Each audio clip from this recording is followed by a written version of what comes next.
बिस्मिल्लाहिर्रहमानिर्रहीम। आप लोग सब मेरी आवाज़ सुन सकते हैं होपफुली? जी हाँ। हाँ, थैंक यू। ओके, सो अस्सलाम वालेकुम everyone.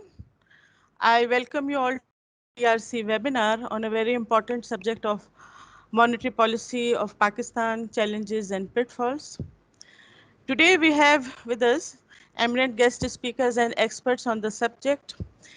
First, let me confess that monetary economics and policy is not my forte. But since the monetary policy of the country impacts the economy profoundly, I think it is in the interest of all of us, especially our students, to learn from our experts and guest speakers. I have the privilege of introducing very eminent speakers who are present here, starting from Riazuddin Saab. Riazuddin Saab is here with us. And I welcome you, sir. Riaz Saab is not unknown to AERC. He's an alumni of the AERC. He has worked here and then moved to SBP and raised to the position of Deputy Governor of the SBP and made AERC proud of him. The second guest speaker is Dr. Mehmood Hassan Sahab. He is the Director of Monetary Policy Department of the State Bank of Pakistan. Thank you, Dr. Sahab, for taking out some of your precious time to this webinar out of your busy schedule. Dr. Atiq Rehman, he is an associate professor at the Kashmir Institute of Economics, University of Afzal, Jammu and Kashmir. Dr. Atiq Rehman is also not unknown to AERC. He visited AERC to conduct a workshop on econometrics and became extremely popular among our students and other participants. Everybody seems to be following him in econometrics. Last but not the least is Dr. Aqdas Afzal, Program Director and the Assistant Professor, Social Development and Policy, Habib University. He is also not new for the AERC, as we remember his very thought-provoking and informative seminar at the AERC. So I like to thank you all very eminent participants and guest speakers here once again. Let me start off by saying few words about the monetary policy, that it involves central banks' use of instruments to influence interest rates or money supply in the economy with the objective to keep overall prices and financial markets stable. A monetary policy is essentially a stabilization or demand management policy that cannot impact long-term growth potential of an economy. The preamble of the SBP Act 1956, as it envisages monetary policy to secure monetary stability and attain fuller utilization of the economy's productive resources. So in SBP's view, the best way to achieve these objectives on a sustainable basis is to keep inflation low and stable.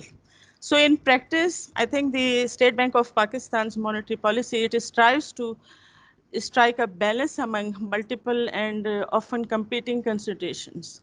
These include the controlling inflation, ensuring payment system and financial stability, preserving foreign exchange reserves, and supporting private investments. With these few words, I like to invite Riaz Saab. They are waiting for your expert views and comments on the topic, the subject of the webinar, and everybody is keen to listen to you. It's over to you, Riaz Saab. Bismillahirrahmanirrahim.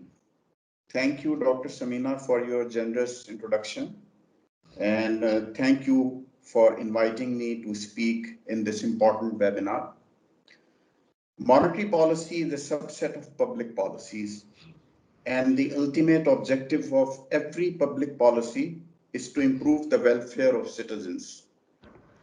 Social and economic welfare is believed to increase with reduction in inflation and poverty, increase in growth and employment, and betterment of income distribution. Common sense dictates that a central bank cannot achieve all these objectives. Literature on monetary economics and central banking indicates that it must focus on a couple of objectives, of which one is primary and other secondary.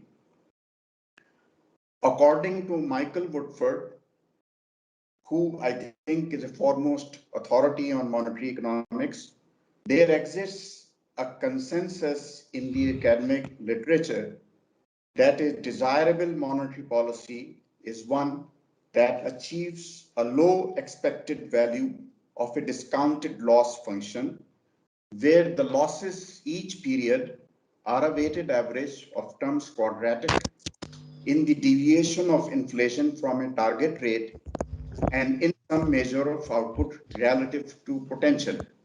I hope that the graduate students of economics who are sitting here have followed me, or they can also consult the Woodford paper after this webinar. While the above consensus suggests that output targets should be set at its potential level, but it is silent on some specific level of inflation as a universal target. However, there is also a consensus in academic literature that the inflation target should be set by an authority higher than the central bank. It should be determined, the target should be determined outside the central bank.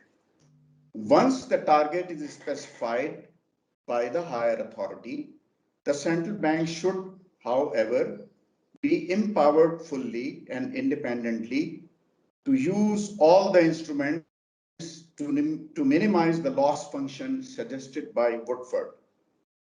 Therefore, central banks should be given full quote unquote instrument independence, but not the goal independence. Hence, the first and foremost monetary policy challenge is whether the central bank of the country is instrument independent or not. Existing SBP legislation suffers from various weaknesses. Its objectives are murky. You just read, I think, the preamble to the State Bank of Pakistan Act. There are various objectives over there. They are vaguely defined. Nothing wrong with the preamble, though. So its objectives are murky and its governance is manifestly mired by the fact that its past four governors were not able to complete their short terms of 3 years.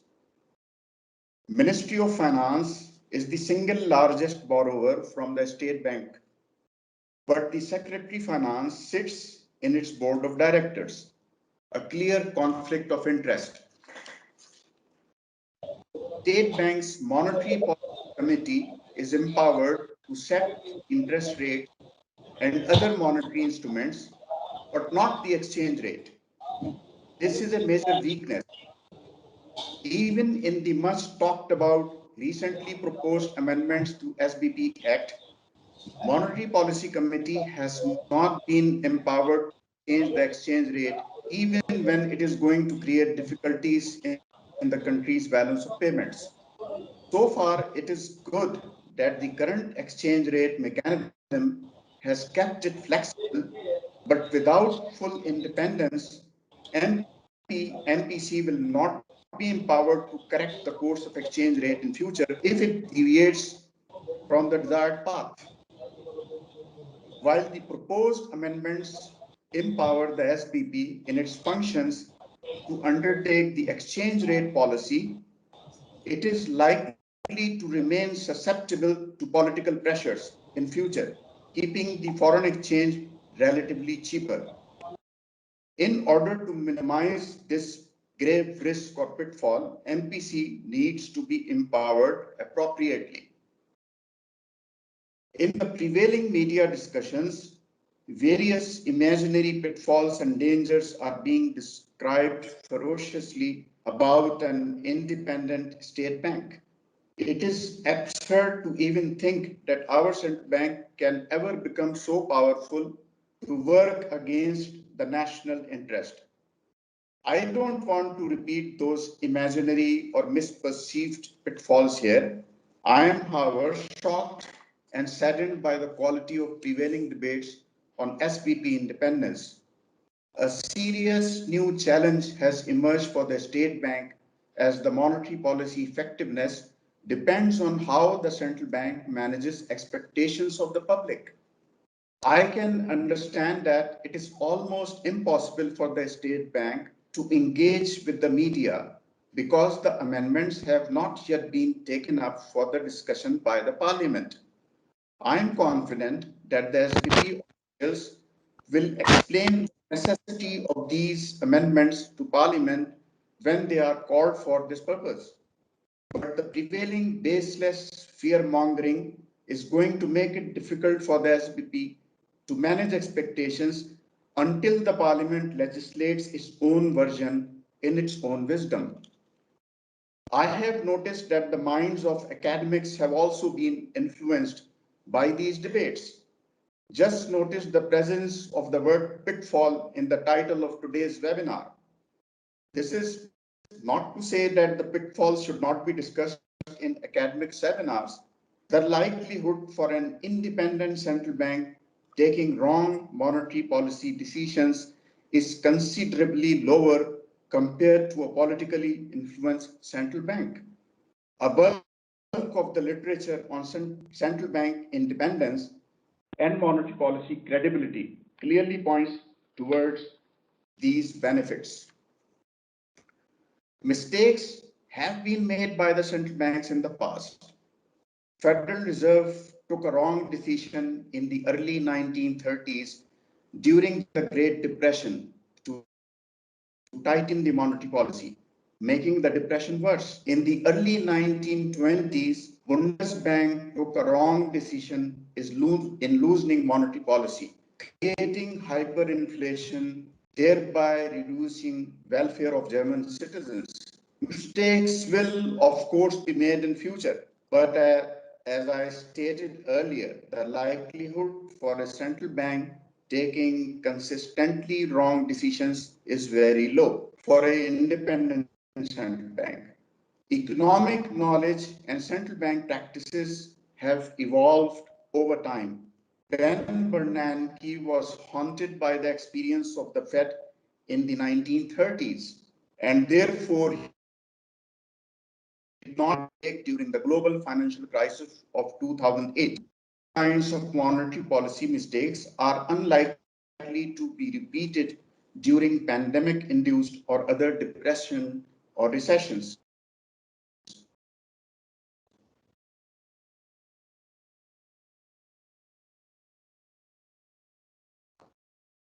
I would like to end my brief persuading these of monetary economics banking.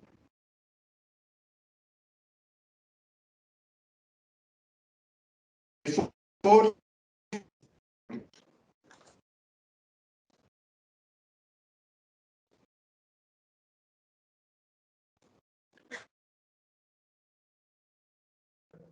the questions speakers have discussed their points of view.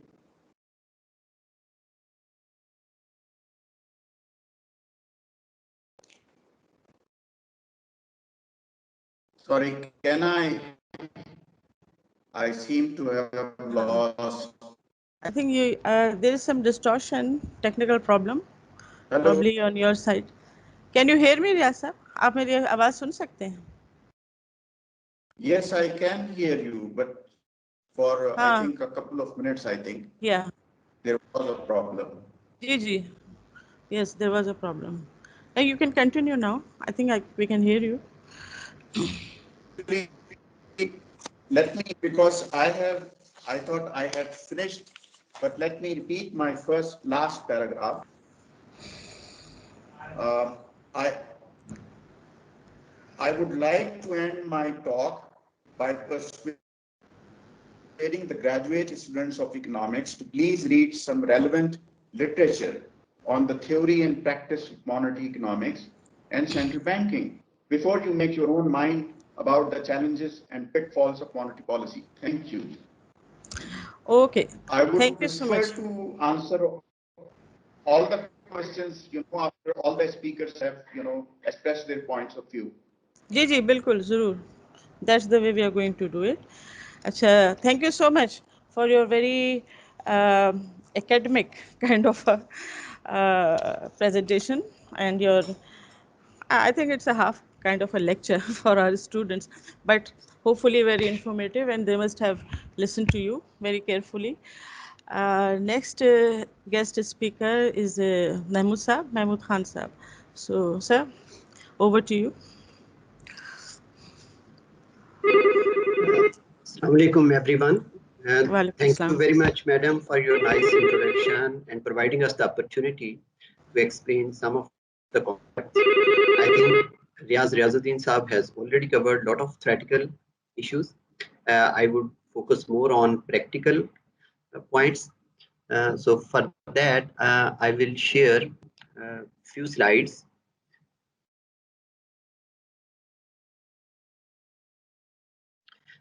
So I hope everyone can see this.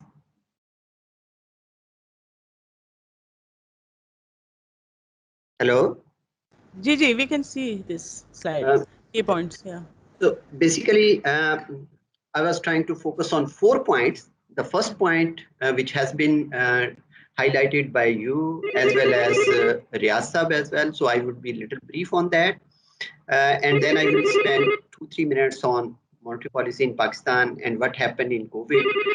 And the focus would be more on challenges, what as a central bank we face. So as of our preamble of SBP Act, nothing new to add. It's a dual mandate. We all know to secure monetary stability and fuller utilization of country's productive resources. While State Bank basically focus on price stability, and why it is so? Because the price stability has certain advantages. I have listed down just few of them. The first and the far most important one is reducing uncertainty. So if we have high inflation, the prices are moving up or down, then of course that uncertainty is not conducive for economic activity. It affects our decisions through various channels. For instance, for the businesses, if we have high and volatile inflation, that will increase risk premium.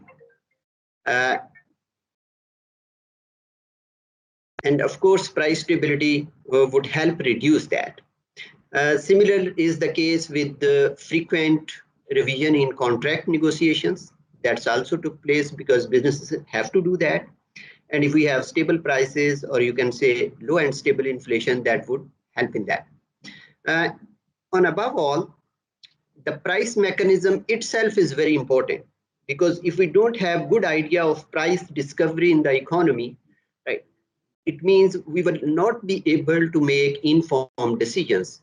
And the prices takes into account good amount of information in it. So that's also important.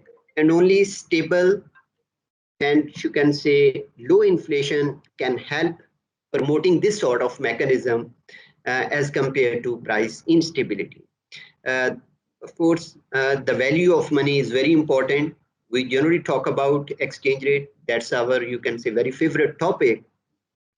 And why the value of exchange rate moving so much, inflation play an important role.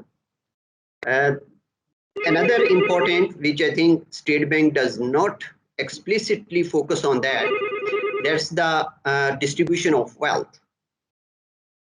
The inflation, I think low and stable inflation is one way where the central bank can contribute to, you can say, the improvement in the distribution of wealth by maintaining low and stable inflation.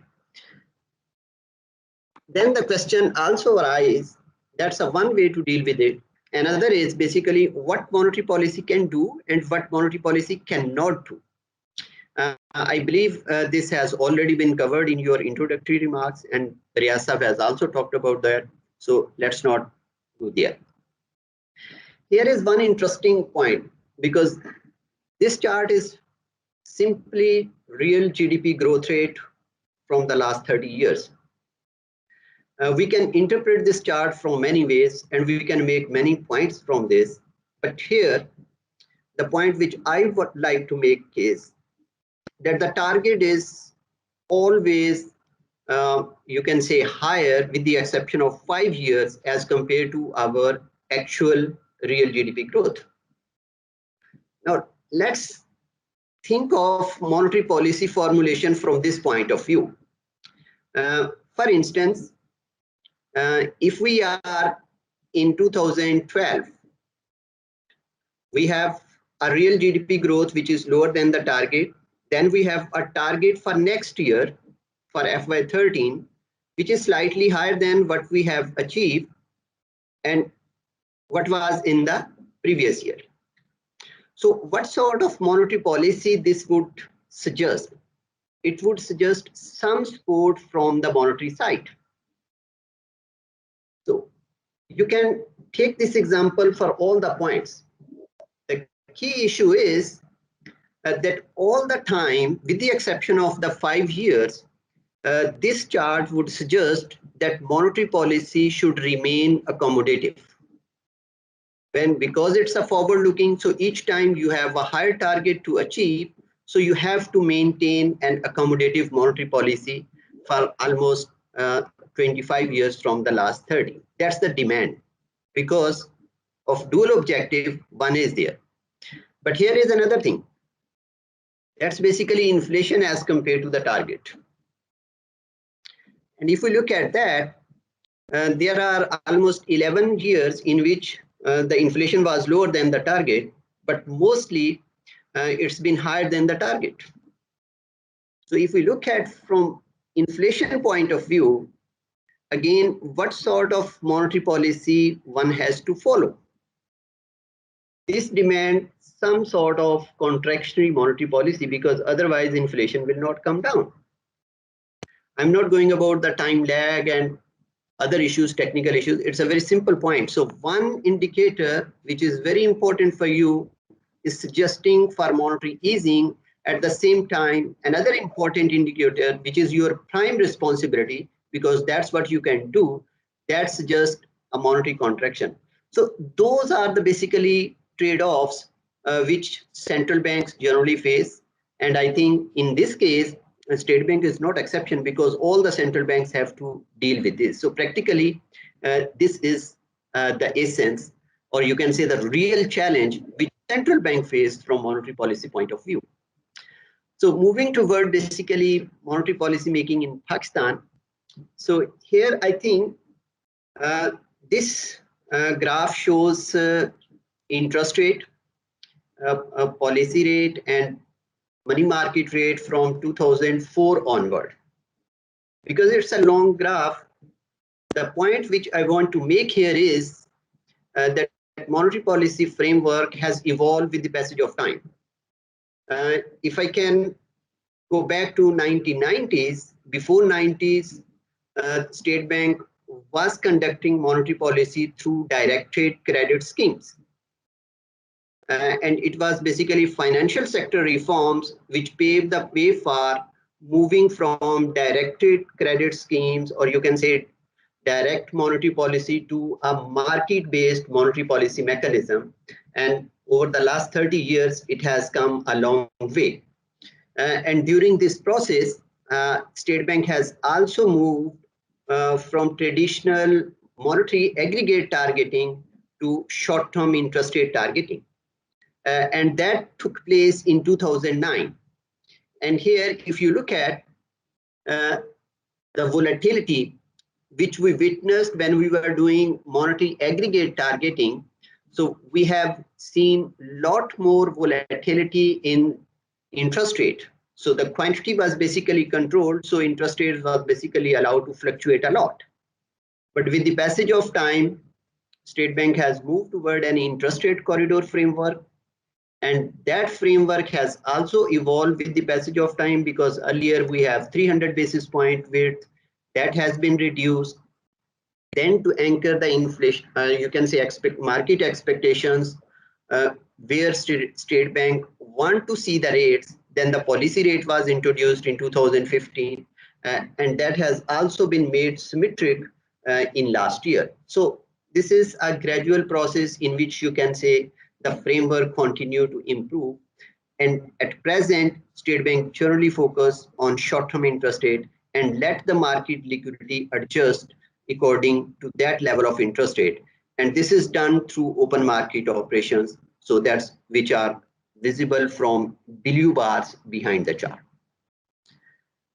As so far decision making is concerned, that has also come a long way, because at this point in time we have an independent monetary policy committee, which is a statutory, has a statutory role, and that consists of the governor state bank as a chairman and 9 members.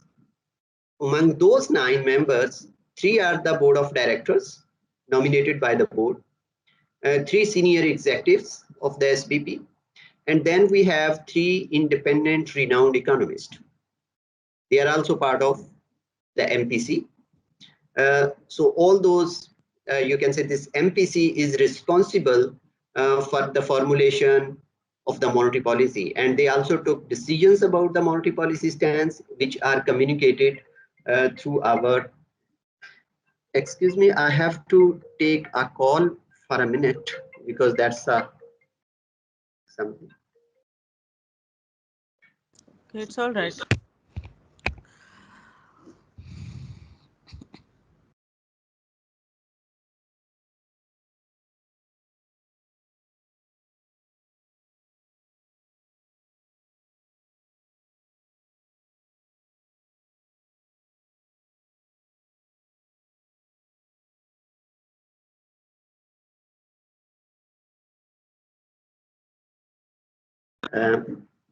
Hello. Hello. Yeah, we can hear you. Sorry for disturbance, because all right. sometimes you have a call which you cannot decline. Yeah. So I was talking about the monetary policy decision making, which is done by MPC, and they are fully empowered to take decisions on the interest rate and other monetary policy related, you can say, views.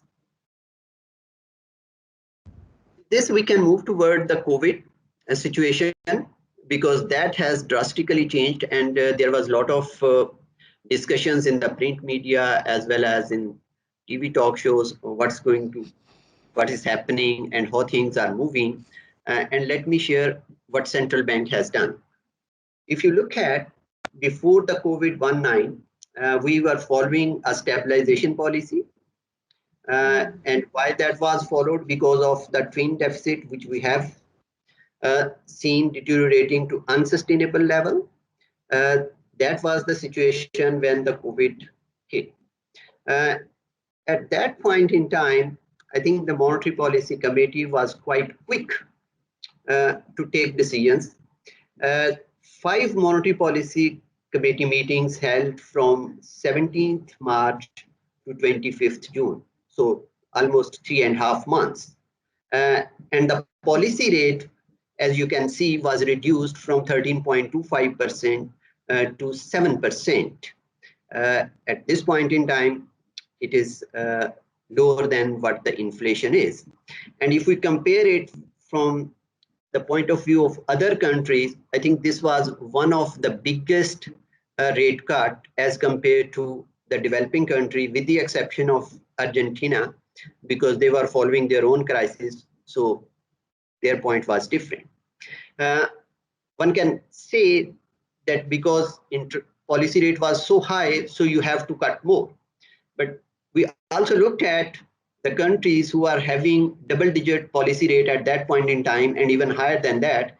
Even Pakistan stands out in that as well. So monetary policy was not basically behind the curve to take decisions as the situation was unfolding.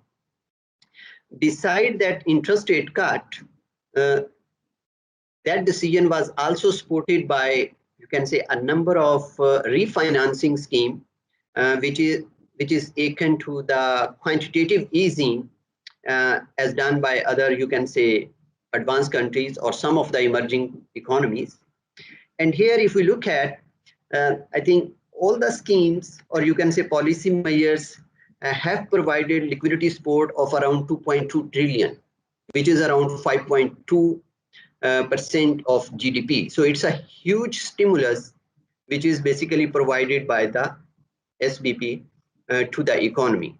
And here I would specifically like to highlight a point related to this blue bar, which is around 550 billion.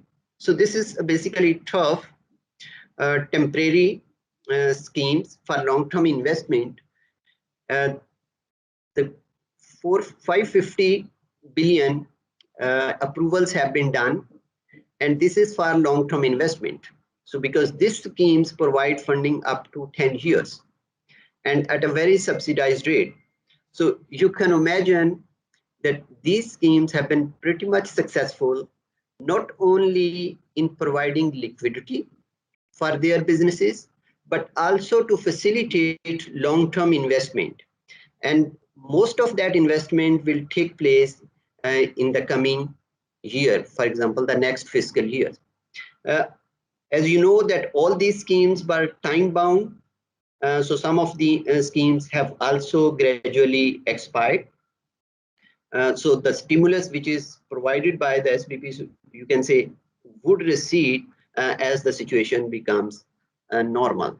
And here again, if we look at cross-country comparison, of course, the developing countries don't have the monetary policy or fiscal policy space which the developed countries, or you can say emerging economies, was enjoying. So that's why our overall support is on lower side, but rather I would say it's around within the middle of the pack. So some countries have provided more and some countries have provided less because this data comes from ADB. So it's a bit old. Otherwise, the latest number as so far our own scheme is concerned, I have just shared with that. Now coming to the challenges, what sort of challenges we face?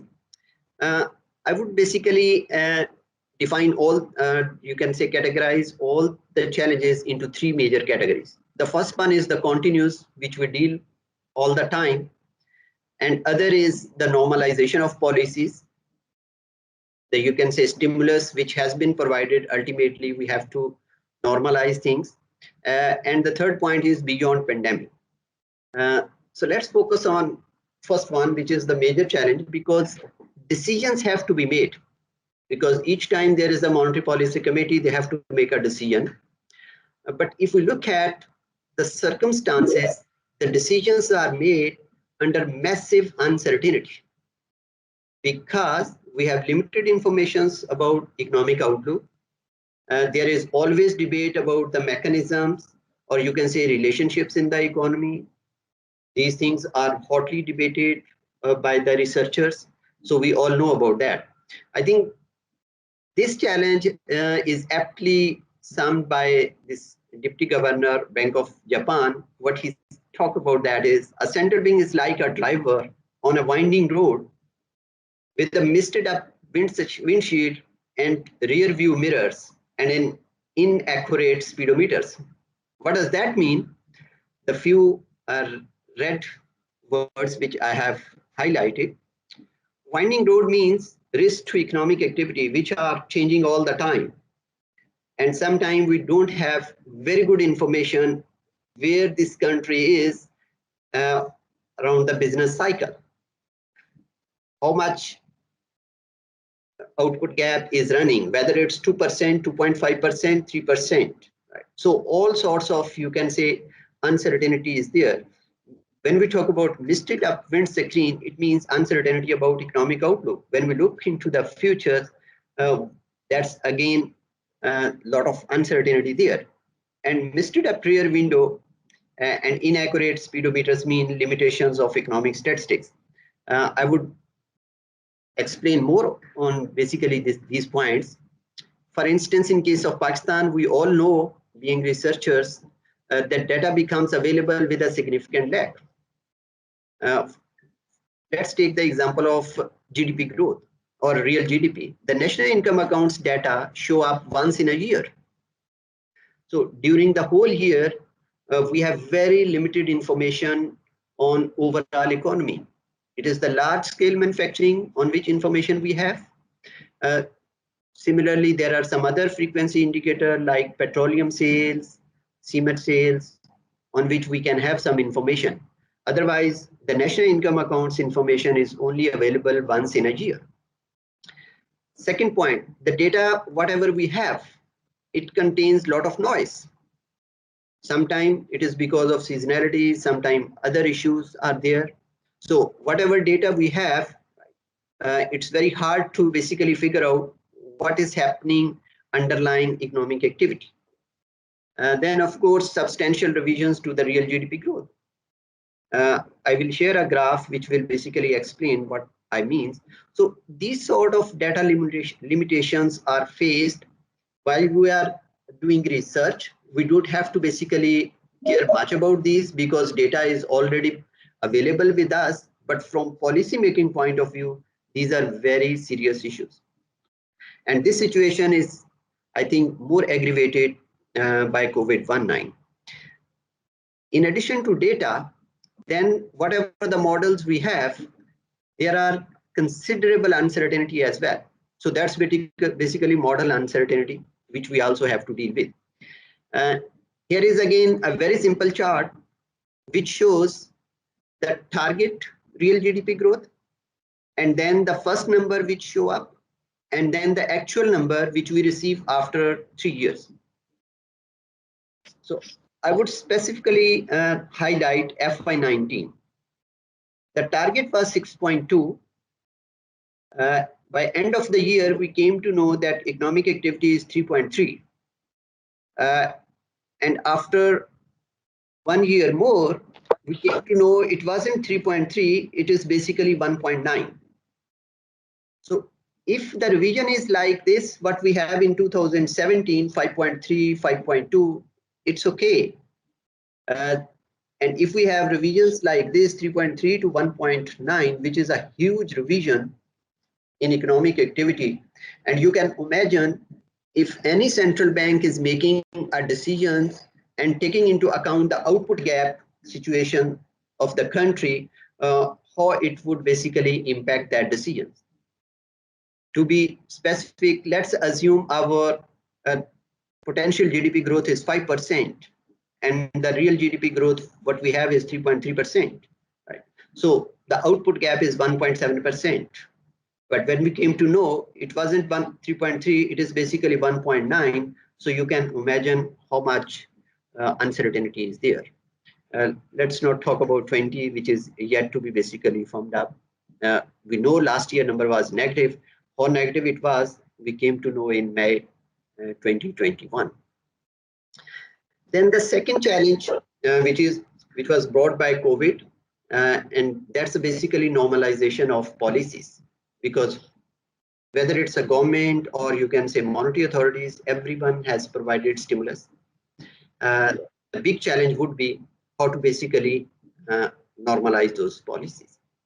So here, if we look at the first stage, when the country was going through the lockdown period, at that time, whether it was the government or the central bank, the focus was on the provision of liquidity at lower cost.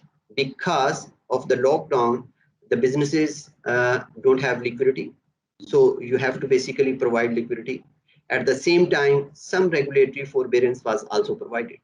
Because otherwise, if a loan is not repaid, or you can say serviced for 90 days, then there are certain implications. Then the situation of second stage, which is the post-lockdown without vaccination, we all know.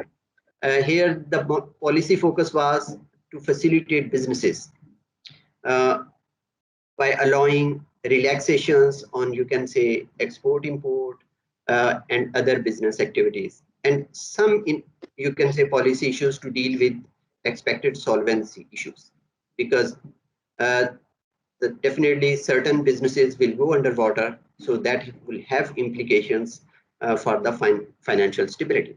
And at the third stage, at which we are right now, so economic recovery is also taking place and some sort of vaccination is also going on. If we look at international level, what the situation is, that's basically divergent economic recoveries. Advanced countries are expected to recover much sharply as compared to the emerging economies because they have the resources, they can go for vaccination. As so far emerging economies are concerned, they have to basically deal with this issue for a longer period. The latest World Economic Outlook, which is released yesterday by the IMF, if you look at that, would also let you know that how much divergence in recovery is on cards. Then, of course, global financial conditions, if they change, that will have implications for our domestic financial condition as well. The fourth stage, basically, policy coordination. Regardless of the situation, everyone knows that countries would come up from this COVID with high level of debt.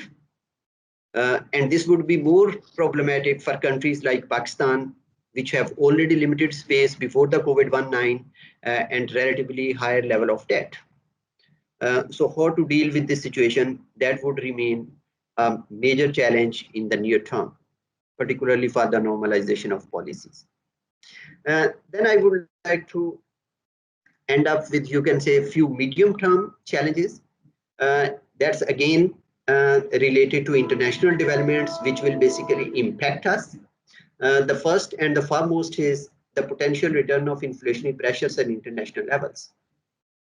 No one is expecting these pressures will emerge for this year or maybe for next year, but in the medium to long run, these pressures are likely to build up. Why? Because of three major, you can say, argument or developments. One is, of course, the powerful deflationary impact of China's integration with the world is likely to recede.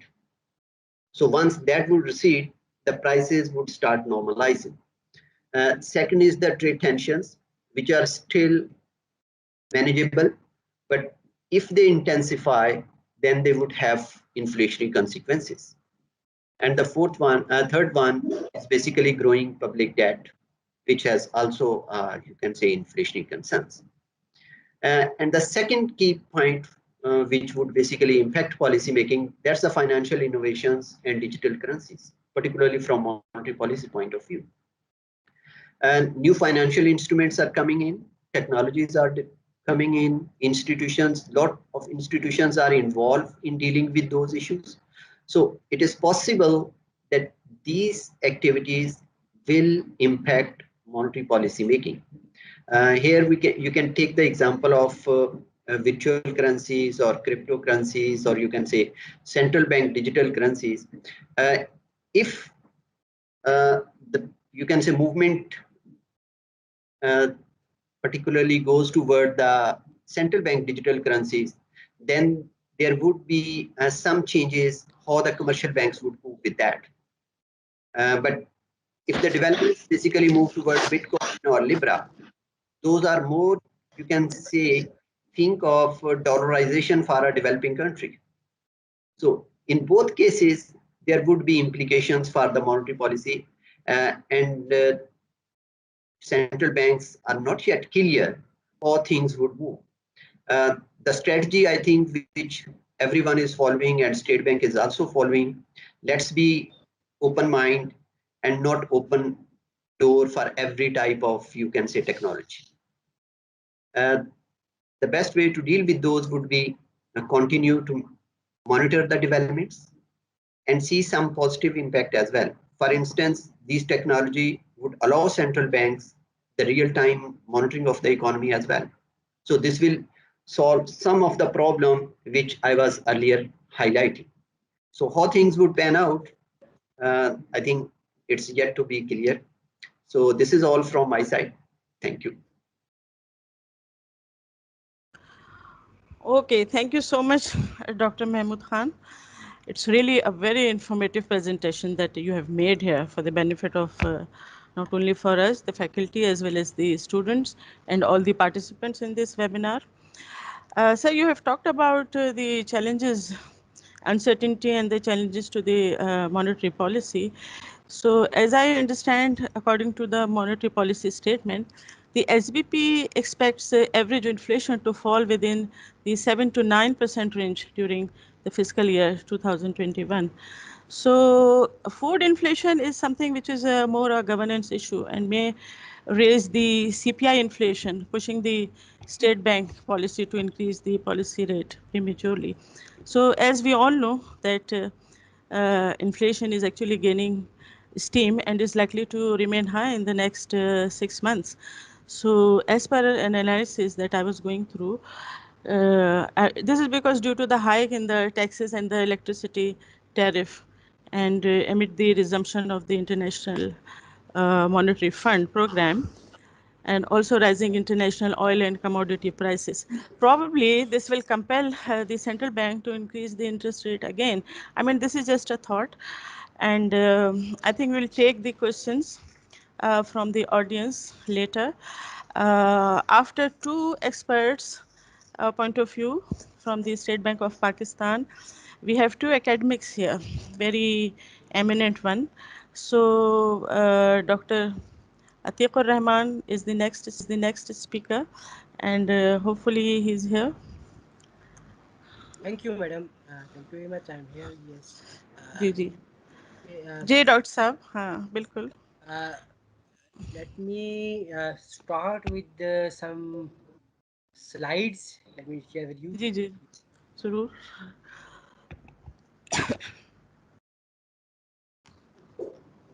Uh, is it visible to you, please? not yet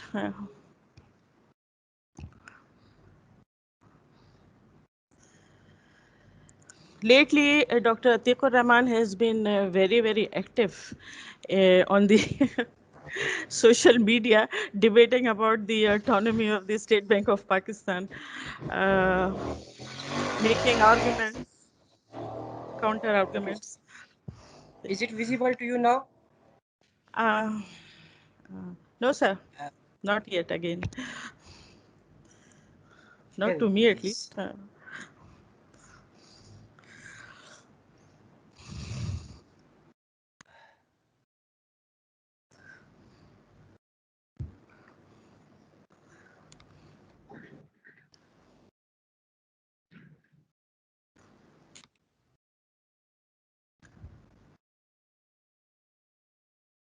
Yes, now we can see it. Yes.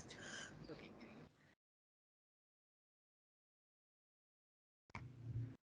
I'm starting from this point. Look, in April 2018, the PML government was preparing her budget, and at that time, the total domestic debt was 16,200 billion, and they allocated 1,391 billion for the markup payments on this debt. Right? In 2019, PTI government was going to prepare his budget, and at that time the debt was up by 14%. Right? But the government has to allocate 82% more for the markup payments. The rise in debt is only 14%, but the rise in markup payment is 82%. Okay, so why did this happen?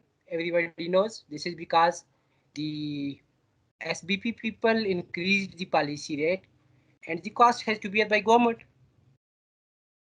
Right now, what is the reason for making this adjustment in the policy rate? If you look at the monetary policy statement, if they are right in their statements, the only reason stated for the rise in policy rate is inflation.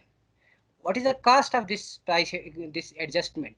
The cost, if you keep the policy rate same at the level of 2018, you would have you would have to pay 1 trillion less than what you allocated in the next year. So the cost of this policy rate adjustment is 1 trillion. And what was the purpose? The purpose was to reduce inflation. Now the question is, was there a reduction in inflation? Did you notice any reduction? Okay. It's very simple. The cost of monetary policy is in trillions. You know, we are not only country to borrow. The world is also borrowing. The United States is also borrowing. Japan is also borrowing.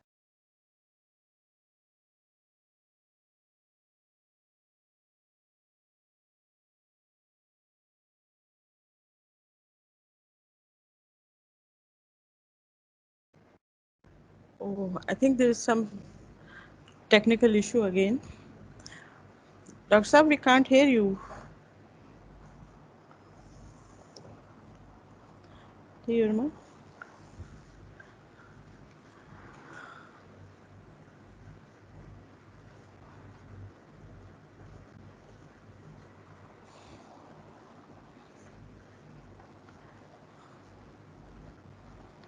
Maybe they.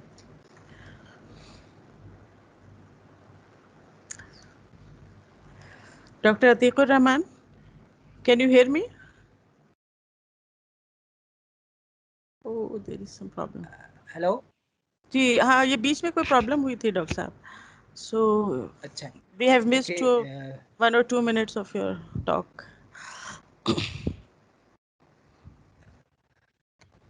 मेरे ख्याल है आप इसी ये slide से शुरू कर दें जी सिंपल इसी इम्प्लीकेशन slide. It's जी visible to you. या Okay. So I was saying that we are not the only nation to borrow.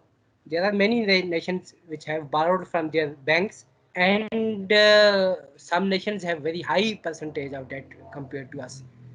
But what is the cost? In United States, you have to pay only 0.25%.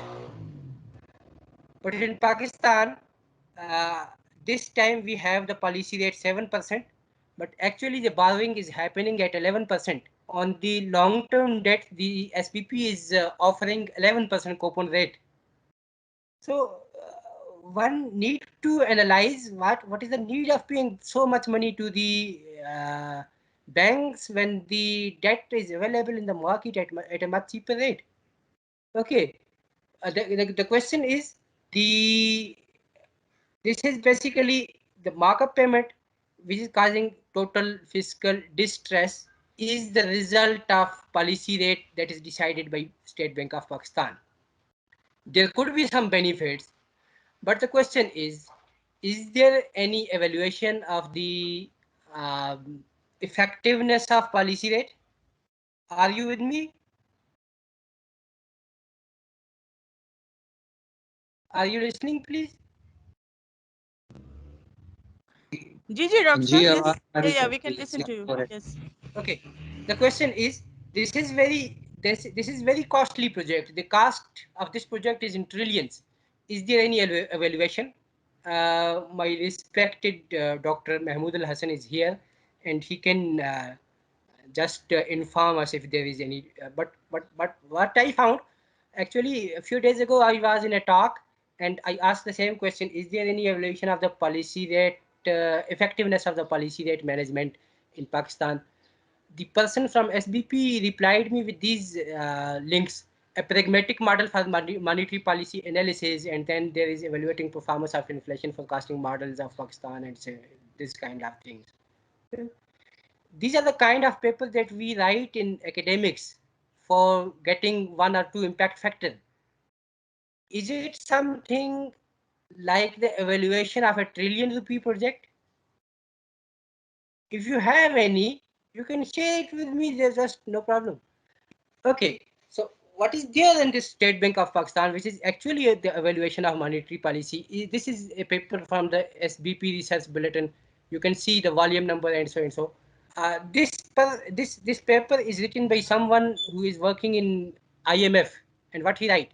For example, I show that there is no overwhelming empirical evidence that short-term interest rates are inversely related to inflation. What is the logic of inflation targeting?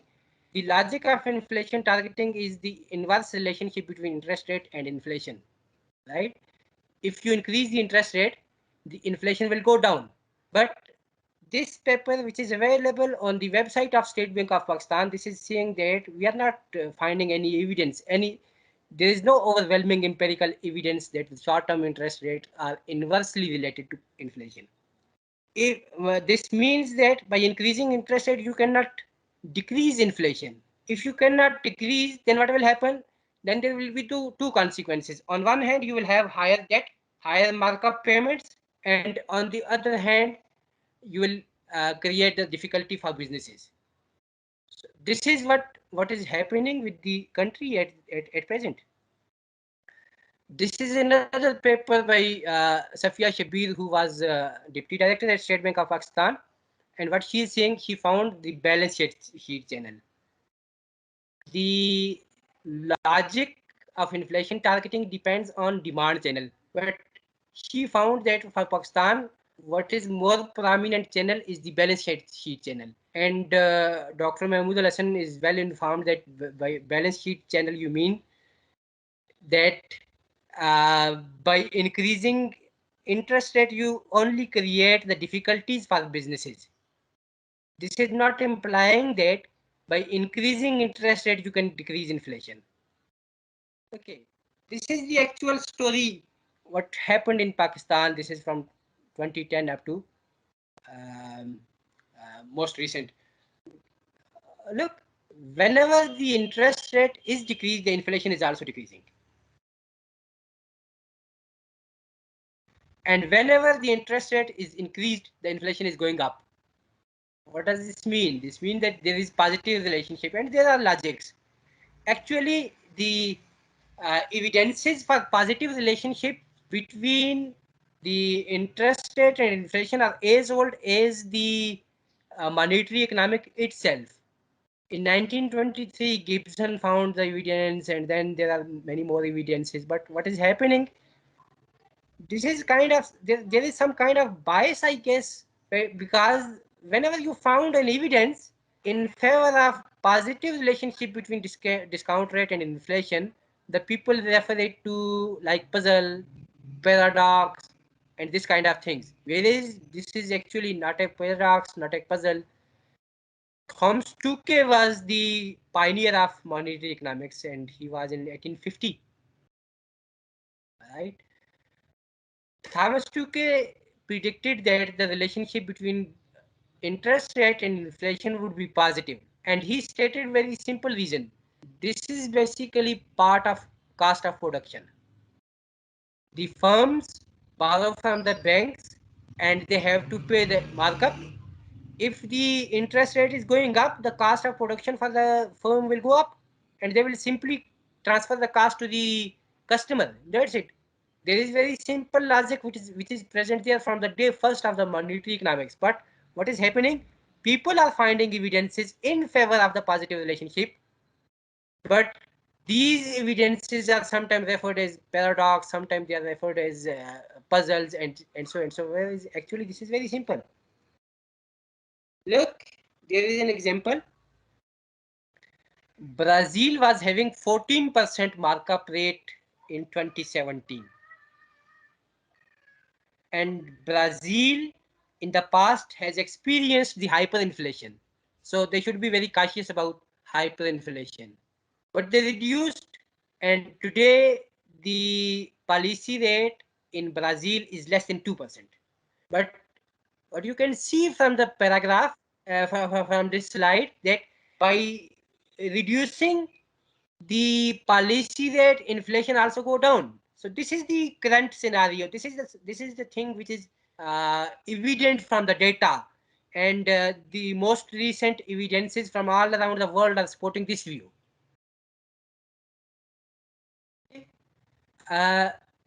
This is the data from United States, and as you can see, before 2020 they started decreasing their policy rate, and inflation is also going down. Still, we and our state bank, we are thinking that by increasing interest rate we can reduce inflation. But what the empirical evidences from all over the world are telling? Look, this is another slide, and this is from UK, and they reduced the policy rate drastically. It was 0.7 in the beginning of 2020, and they reduced it to 0.1. What does this mean? If they borrow 1 trillion rupee, 1 trillion pound, they would have to pay just 1. But if we borrow, we have to pay 70. But actually we are not paying 70, we are paying 110, because at present the coupon rate offered on the long-term borrowing is 11%. So can my respected colleague tell me what is the benefit of doing this? The only target was to reduce inflation, but actually the inflation in 2018 was lower than the present inflation. Okay, this is the situation of New Zealand. New Zealand is the country who is pioneer of this inflation targeting framework, which says that if you want to reduce inflation, you have to increase the interest rate. But what actually happened in the New Zealand, in February 2020, the New Zealand drastically cut the policy rate down. It was about 1% and they reduced it to 0.2%. Okay, if the logic behind the inflation targeting was now look, before this move, the inflation was having upward trend. Okay, so if there is upward trend in inflation, what should New Zealand do in if the central bank of New Zealand was following the inflation targeting? They should increase the policy rate to cut it down. But what they did, they reduced it. This means that they are not, they theoretically and constitutionally they are the inflation targeting country, but practically they have abandoned the inflation targeting and they are going to quantitative easing. And they are quite justified in doing this because this time the inflation reduced by the reduction in policy rate. Okay, if you look at the paragraph in the bottom panel, you can see the dotted line. This is central bank borrowing of the government of New Zealand. You can see stock increase after 2020. This is because of COVID financing. They have to provide subsidies to people to consume and to maintain their spending pattern, and for this they have to borrow from the central bank. But what we are doing at present, uh, in 2018, when the PTI government took charge, at that time the state bank borrowing was 5.3 trillions, and today it is zero. What the government is, what the world is doing, the world is pumping money into the system so that the people can spend. And what we are doing, we are just taking the money from the banks and putting it into the pockets of central bank so that the people don't have any space to spend. Excuse me, Dr. Atiq Rahman. I think we are not seeing that slide you are referring to. So if you can, because we are on the fourth slide still.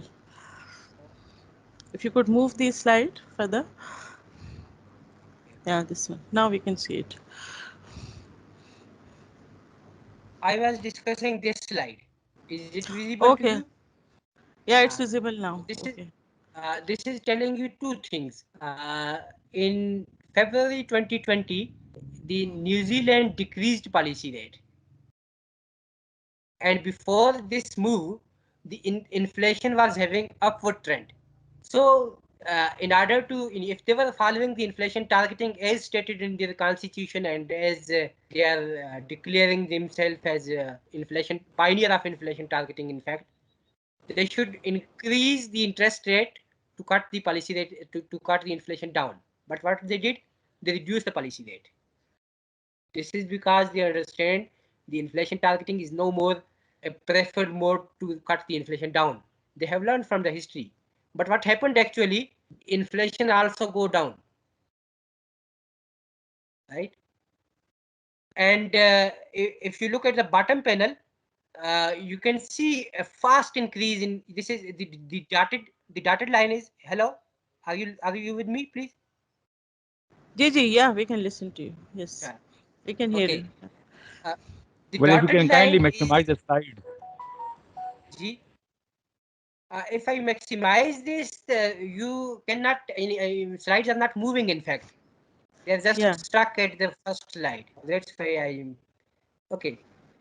Now Acha, look, which, there was stark increase in the central bank borrowing. You can see very fast slope of the line. But this is what they borrowed from their central bank in order to facilitate their public to spend. But what we are doing at present, as I have told you, in 2018, the borrowing of government from the central bank was 5.3 trillion, and today it is zero. What the central bank did with the help of government, they borrowed from the commercial banks and they paid to the central bank. Now, what will happen if you borrow such extensively from the commercial banks? Would there be any money for the business and for the public to spend? Okay, look, this is the budget allocation. The largest head is in this budget allocation is markup on domestic debt, and we are allocating 2631 billion rupees for the markup payment on domestic debt. Whereas if you look at the defense expenditure, these are only 1289. Right? This means uh, the allocation for the inflation control is more than double of that of the allocation for defense. The inflation control is more than double important than the defense expenditures. This is what we are doing.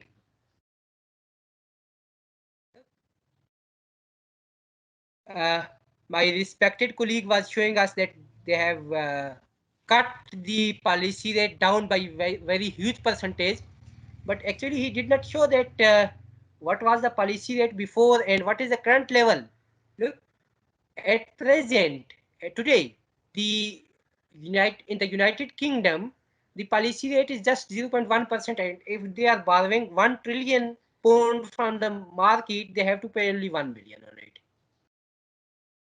And if you are in the United States and you are borrowing, you have to pay only 2.5 billion on 1 trillion rupees, and so on. But if we have to borrow, we have to pay 70 billion if we are looking just at policy rate. But as I have told you, that actually the long-term borrowing is much more expensive, made by the Central Bank of Pakistan. They are offering 11% as the coupon rate on it.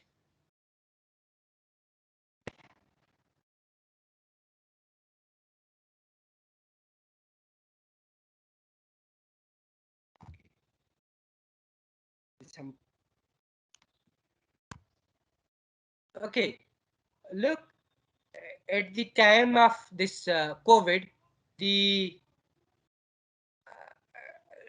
UK announced to finance 80% of the income of the self-employed and furloughed workers, the people who are fired by their employers. And the United Kingdom is running a continuous deficit since 2001.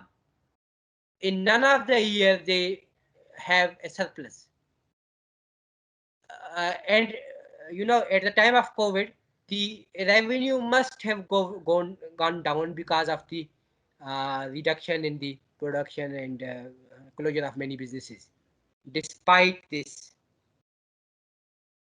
the UK is also an inflation targeting country by constitution, but what they did, they reduced the policy rate from 0.7% to 0.1%, and at the same time, they announced to finance 80% income of the self-employed people and the furloughed workers. How can they manage such a huge amount?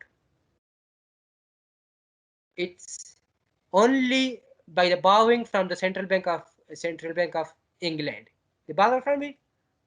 But what we are doing, what we are planning to do, we are going to impose a ban on the borrowing from the central bank. And what we are proposing, government cannot directly borrow. The government must borrow from the secondary market, from the commercial banks. Now, the state bank will finance the commercial banks, and the commercial bank will finance the government. Right? On the one hand, the commercial bank will have such a huge customer, and they will have no need to finance any other customer in the market. And on the other hand, the people will have to pay additional margin to the commercial banks.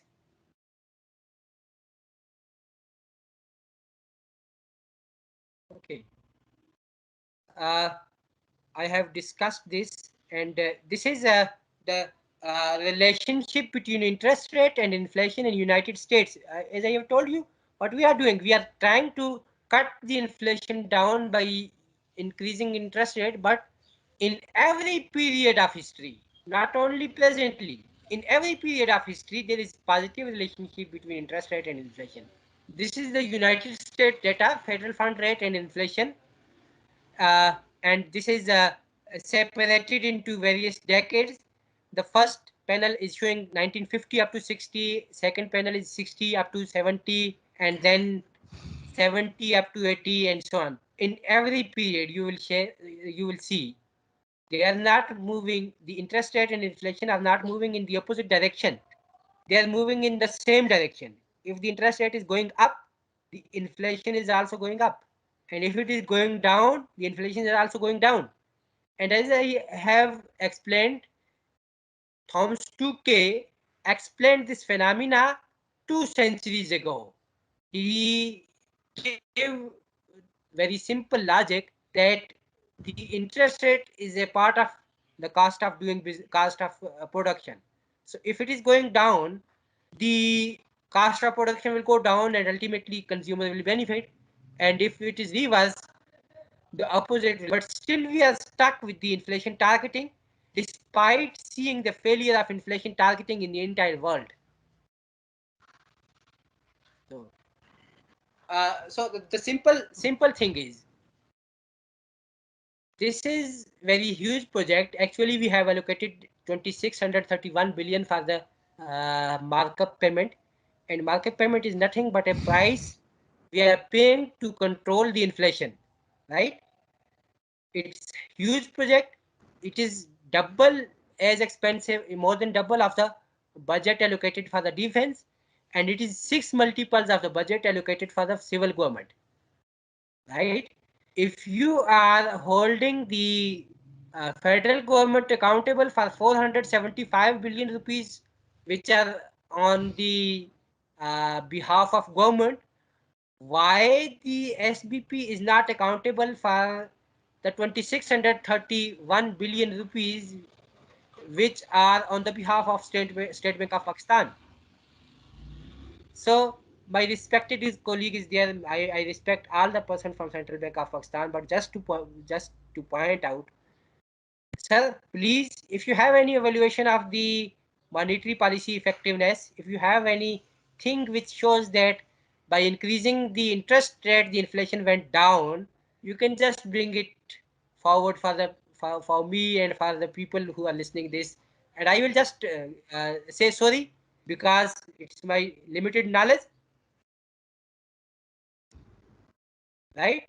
But Yeah. uh, actually, if you don't have any evaluation, why you are spending such a huge money on a project which is not producing any result? Now, the second thing which I want to discuss, I will not move with the Oh, slides. I will take 2 to 3 minutes more. Are you listening me, please? yeah, yeah. Yes, Dr. Sir. Okay. You please, you can take only 2 minutes. I think Okay. Riaz Saab has shown his hand. He has raised his hand. I think he wants to ask you something probably. Okay. Are you there, I Riaz will Saab? I will Yeah, he's there. terminate my But discussion in we 2 to can, 3 we minutes, can. and then Okay then. Ah, okay. Later. I want to point out one more thing. One of the problems that present government is facing is unemployment. I will not go into the theoretical discussion. I will just show some empirical points. Look, We have many employment schemes in the past, like Yellow Cab scheme and like Kamyab Nojwan program. What is main feature of these programs? There is only one main feature of all these programs. That is the subsidized markup rates. This means if you subsidize the markup rates, you can generate employment, right? But what is happening? We are having the coupon rate equal to 11%, and then we are providing the subsidized markup rate at 5%, and the 6% is a margin which the government have to subsidize, and it will become a problem for the government treasury, right? Why not set the policy rate at 2% so that the bank, after having their margins, can provide the loans at 4 to 5%, which is happening in the entire world. The world is providing loan at 2% and 3%. If we are providing at 5 and 6%, what is the problem with this? So I have shown you the entire fiscal distress that is there is because of the allocation of 2600 billion rupees, which is 42% of the entire budget, for the markup payment, which is a consequence of the choice of policy rate by the State Bank of Pakistan. And if you throw this money into the if you don't extract this money from the treasury, they will have enough money for all their projects. They will have money for Diamit Bhasha Dam, and they will have money for COVID relief, and they will have money for all the projects that they have. So instead of accountability, instead of the autonomy at this time, what is needed for the Central Bank of Pakistan is a greater accountability. Thank you very much. Okay, thank you so much, Dr. Atiq Rehman, for your very illuminating, very thought-provoking, and insightful presentation. So we'll take the questions from those who have raised their hands later on after the last presentation. So over to you immediately to Dr. Aqdas. I can hear you. Great. So I'm happy that we've been able to fix our technology problems. मैं आपकी इजाज़त से अगर मैं उर्दू में बात करूँ, I think that would be better. मैं हमेशा उर्दू में बात जरूर करता जरूर हूँ, और जरूर अगर तो किसी वजह से नहीं समझ आ रही उर्दू, तो I'm willing to provide you a transcript of my comments later on. तो मैं नहीं चाहता कि ऐसी मैं किसी कोई को वजह exclude नहीं है, करूँ. रेस्ट अश्योर्ड, कोई ऐसी कोई वजह नहीं है जिससे उर्दू तो समझ में ना आए। आवाज आप तक आ रही है? जी जी, आवाज आ रही है, तस्वीर भी आ रही है आपकी। चलें, ग्रेट। अच्छा, तस्वीर आनी है, आवाज आए या ना आए। अच्छा जी, मैं एक बड़ा ही इंटरेस्टिंग आप लोगों को कहानी सुनाने जा रहा हूँ। तो जो लोग जिनको नींद आई हुई हो, थोड़ा सा सीधे होके बैठ जाएं, क्योंकि इससे बेहतर कहानी आप शायद इस साल ना सुन सकें। तो यू नो, आपके मैंने इंटरेस्ट जो है वो उजागर कर दिया इस चीज़ में। पहले तो डॉक्टर समीना का शुक्रिया कि उन्होंने मुझे बुलाया, AERC का शुक्रिया कि उन्होंने इस वेबिनार को इतने कठिन हालात के अंदर इसका इनेकाद किया, और सारे जो ऑर्गेनाइजर्स हैं, जवेरिया हैं, और बाकी जो स्पीकर्स यहाँ पे आए हैं, स्पेशली उन्होंने बहुत ही इंटरेस्टिंग प्रेजेंटेशंस दी हैं। मैं उन सब का बहुत मशकूर हूँ। मैं एक कहानी सुनाना चाह रहा हूँ आपको, जिसमें बहुत सी मॉनेटरी पॉलिसी, स्टेट बैंक जैसी चीज़ें आएंगी। तो ये कहानी शुरू होती है in the year 1688 and 89। तो थोड़ा सा पीछे चला गया हूँ मैं। 1688-89 एक वाकया होता है इंग्लैंड में, जिसका नाम था the glorious revolution. Glorious revolution में ये हुआ कि एक कंट्री थी द नेदरलैंड्स, जिसको हॉलैंड भी कहते हैं। वहाँ का एक शहजादा, उसने इंग्लैंड को इन्वेड कर दिया, और जो डेवलपमेंट लिटरेचर है, या जिसको न्यू इंस्टीट्यूशनल इकोनॉमिक्स का लिटरेचर कहते हैं, जैसे डगलस नॉर्थ और कौन होगा, अजमोगलू, आप लोग सब उसको आसिम ओगलू प्रोनाउंस करते हैं, लेकिन उसका असल नाम है अजमोगलू। इसका मतलब होता है सन ऑफ अजमोगलू। ये सब जो लोग हैं, ये कहते हैं कि जब ये ग्लोरियस रेवोल्यूशन आई इंग्लैंड में, तो इंग्लैंड में बहुत ही इंटरेस्टिंग किस्म के इकोनॉमिक इंस्टीट्यूशंस पहली दफ़ा बनाए गए, जिसमें सबसे इम्पोर्टेंट इंस्टीट्यूशन था जिसको अंग्रेजी में कहते हैं प्रॉपर्टी राइट्स। प्रॉपर्टी राइट्स का मतलब यही है, हमारे यहाँ भी होता है प्रॉपर्टी राइट्स। प्रॉपर्टी राइट्स का मतलब ये है कि अगर एक दफ़ा एक ज़मीन आपकी है लीगली, तो कोई भी आपसे उस ज़मीन को नहीं ले सकता। अगर सरकार को भी वो ज़मीन आपसे लेनी है तो उनको एक चीज़ कहते हैं, लीगल पार्लेंस, लीगल ज़बान में उसको कहते हैं एमिनेंट डोमेन। यानी कि अगर सरकार आपके पास आती है और कहती है कि भाई आपका ये प्लॉट मुझे चाहिए, मैंने यहाँ पे कुछ बनाना है, वो तब ले सकते हैं अगर आपको उसकी फेयर मार्केट प्राइस अदा करें, उसके बगैर नहीं ले सकते। तो इस कॉन्सेप्ट कहते हैं प्रॉपर्टी राइट्स। अच्छा, ये जो कॉन्सेप्ट है ना, इसको मैं कनेक्ट करने लगा हूँ हमारे स्टेट बैंक के साथ, तो आप जरा ध्यान दें सब लोग। अब कहानी में क्या होता है, कहानी ये कहती है कि प्रॉपर्टी राइट्स के आने से जो वहाँ के बादशाह हुआ करते थे इंग्लैंड के, वो जंगो जदल करने के लिए जब उनका दिल चाहता था वो लोगों पे टैक्स इम्पोज कर देते थे, क्योंकि जंगें इतनी होती थी। और टेक्नोलॉजी के आने से जंगो जदल, वॉरफेयर खाना वो बहुत एक्सपेंसिव होता चला जा रहा था, specially because of navy. Ships banana, cannons लगाना, उस पर तोप वगैरह लगाना इज वेरी एक्सपेंसिव थिंग। तो प्रॉपर्टी राइट्स के आने से ये हुआ कि वो जो बादशाह थे वो लोगों की जमीन नहीं हथिया सकते थे, क्योंकि लोगों की सारी सेविंग्स तो प्रॉपर्टी के अंदर थी ना उस जमाने में। तो कहानी ये कहती है कि इससे एक ऐसा फिस्कल डिसिप्लिन इम्पोज हुआ इंग्लैंड के ऊपर। फिस्कल डिसिप्लिन यानी कि आप अपनी चादर देख के पांव फैलाएं, ऐसा फिस्कल डिसिप्लिन आया कि जिसने पहले इंग्लैंड को ग्रेट ब्रिटेन बनाया और फिर उसको ब्रिटिश एम्पायर बना दिया। तो ये कहानी है पूरी की पूरी। और इसमें एक बहुत ही इंपॉर्टेंट कॉन्सेप्ट है प्रॉपर्टी राइट्स के अलावा, जिसको कहते हैं क्रेडिबल कमिटमेंट्स। ये अंग्रेजी का एक बड़ा मुश्किल लफ्ज़ है, लेकिन मैं इसको अनपैक करता हूँ आपके लिए। कमिटमेंट क्या थी? कमिटमेंट ये थी कि बादशाह जो हैं वो आपकी प्रॉपर्टी या आप पे कोई टैक्स नहीं लगाएंगे, ये उनकी कमिटमेंट थी। तो लोगों ने उसको उस वक्त क्रेडिबल जाना, उस वक्त उसको उसमें उनका एतमाद आया इस कमिटमेंट में, जब उनके कोर्ट्स ने कहा कि हम प्रॉपर्टी राइट्स को इन्फोर्स करेंगे। यानी कि अगर बादशाह आपकी ज़मीन ले भी ले तो कोर्ट आपकी ज़मीन आपको वापस देगा। इस आइडिया को कहते हैं क्रेडिबल कमिटमेंट्स। तो उसी वक्त बहुत से और इन्वेंशंस होती हैं इंग्लैंड के अंदर, जैसे बैंक ऑफ इंग्लैंड का क़याम होता है कब? 1690 में या 1692 में, समथिंग लाइक दैट। तो ये जो कहानी है ना प्रॉपर्टी राइट्स की या क्रेडिबल कमिटमेंट्स की या फिस्कल रिस्ट्रेंट की, ये बहुत पुरानी कहानी है। और इसी कहानी को लेकर के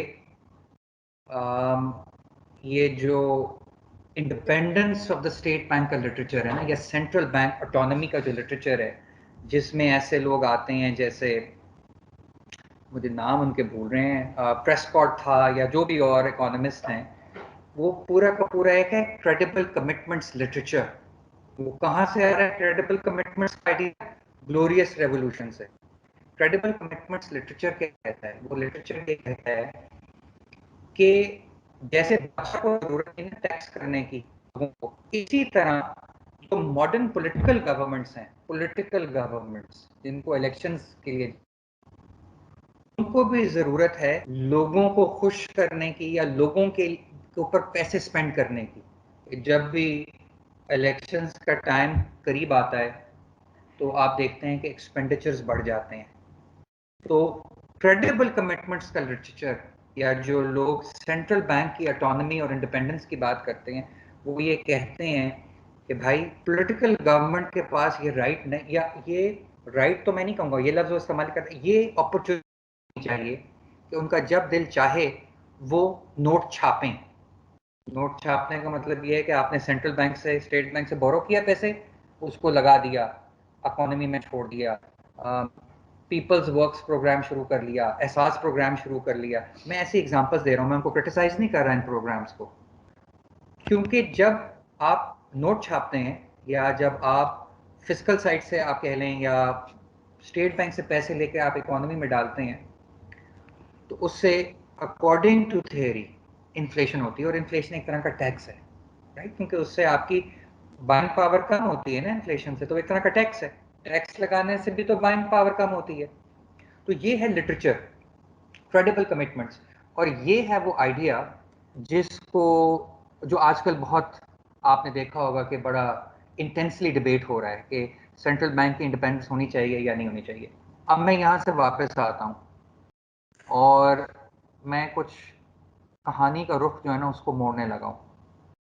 देखें, जो सबसे जो फंडामेंटल लड़ाई हो रही है ना मेरे ख्याल में, जो सबसे फंडामेंटल जो लड़ाई है इकोनॉमिक्स में या डेवलपमेंट में, वो ये है, उसको आप कह सकते हैं स्टेट वर्सेस मार्केट।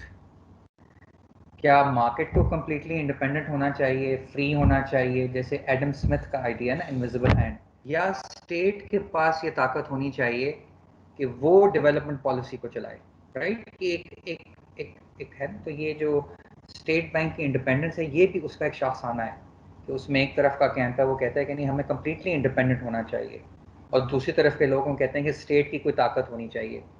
अब ये कहानी कहाँ से आई है?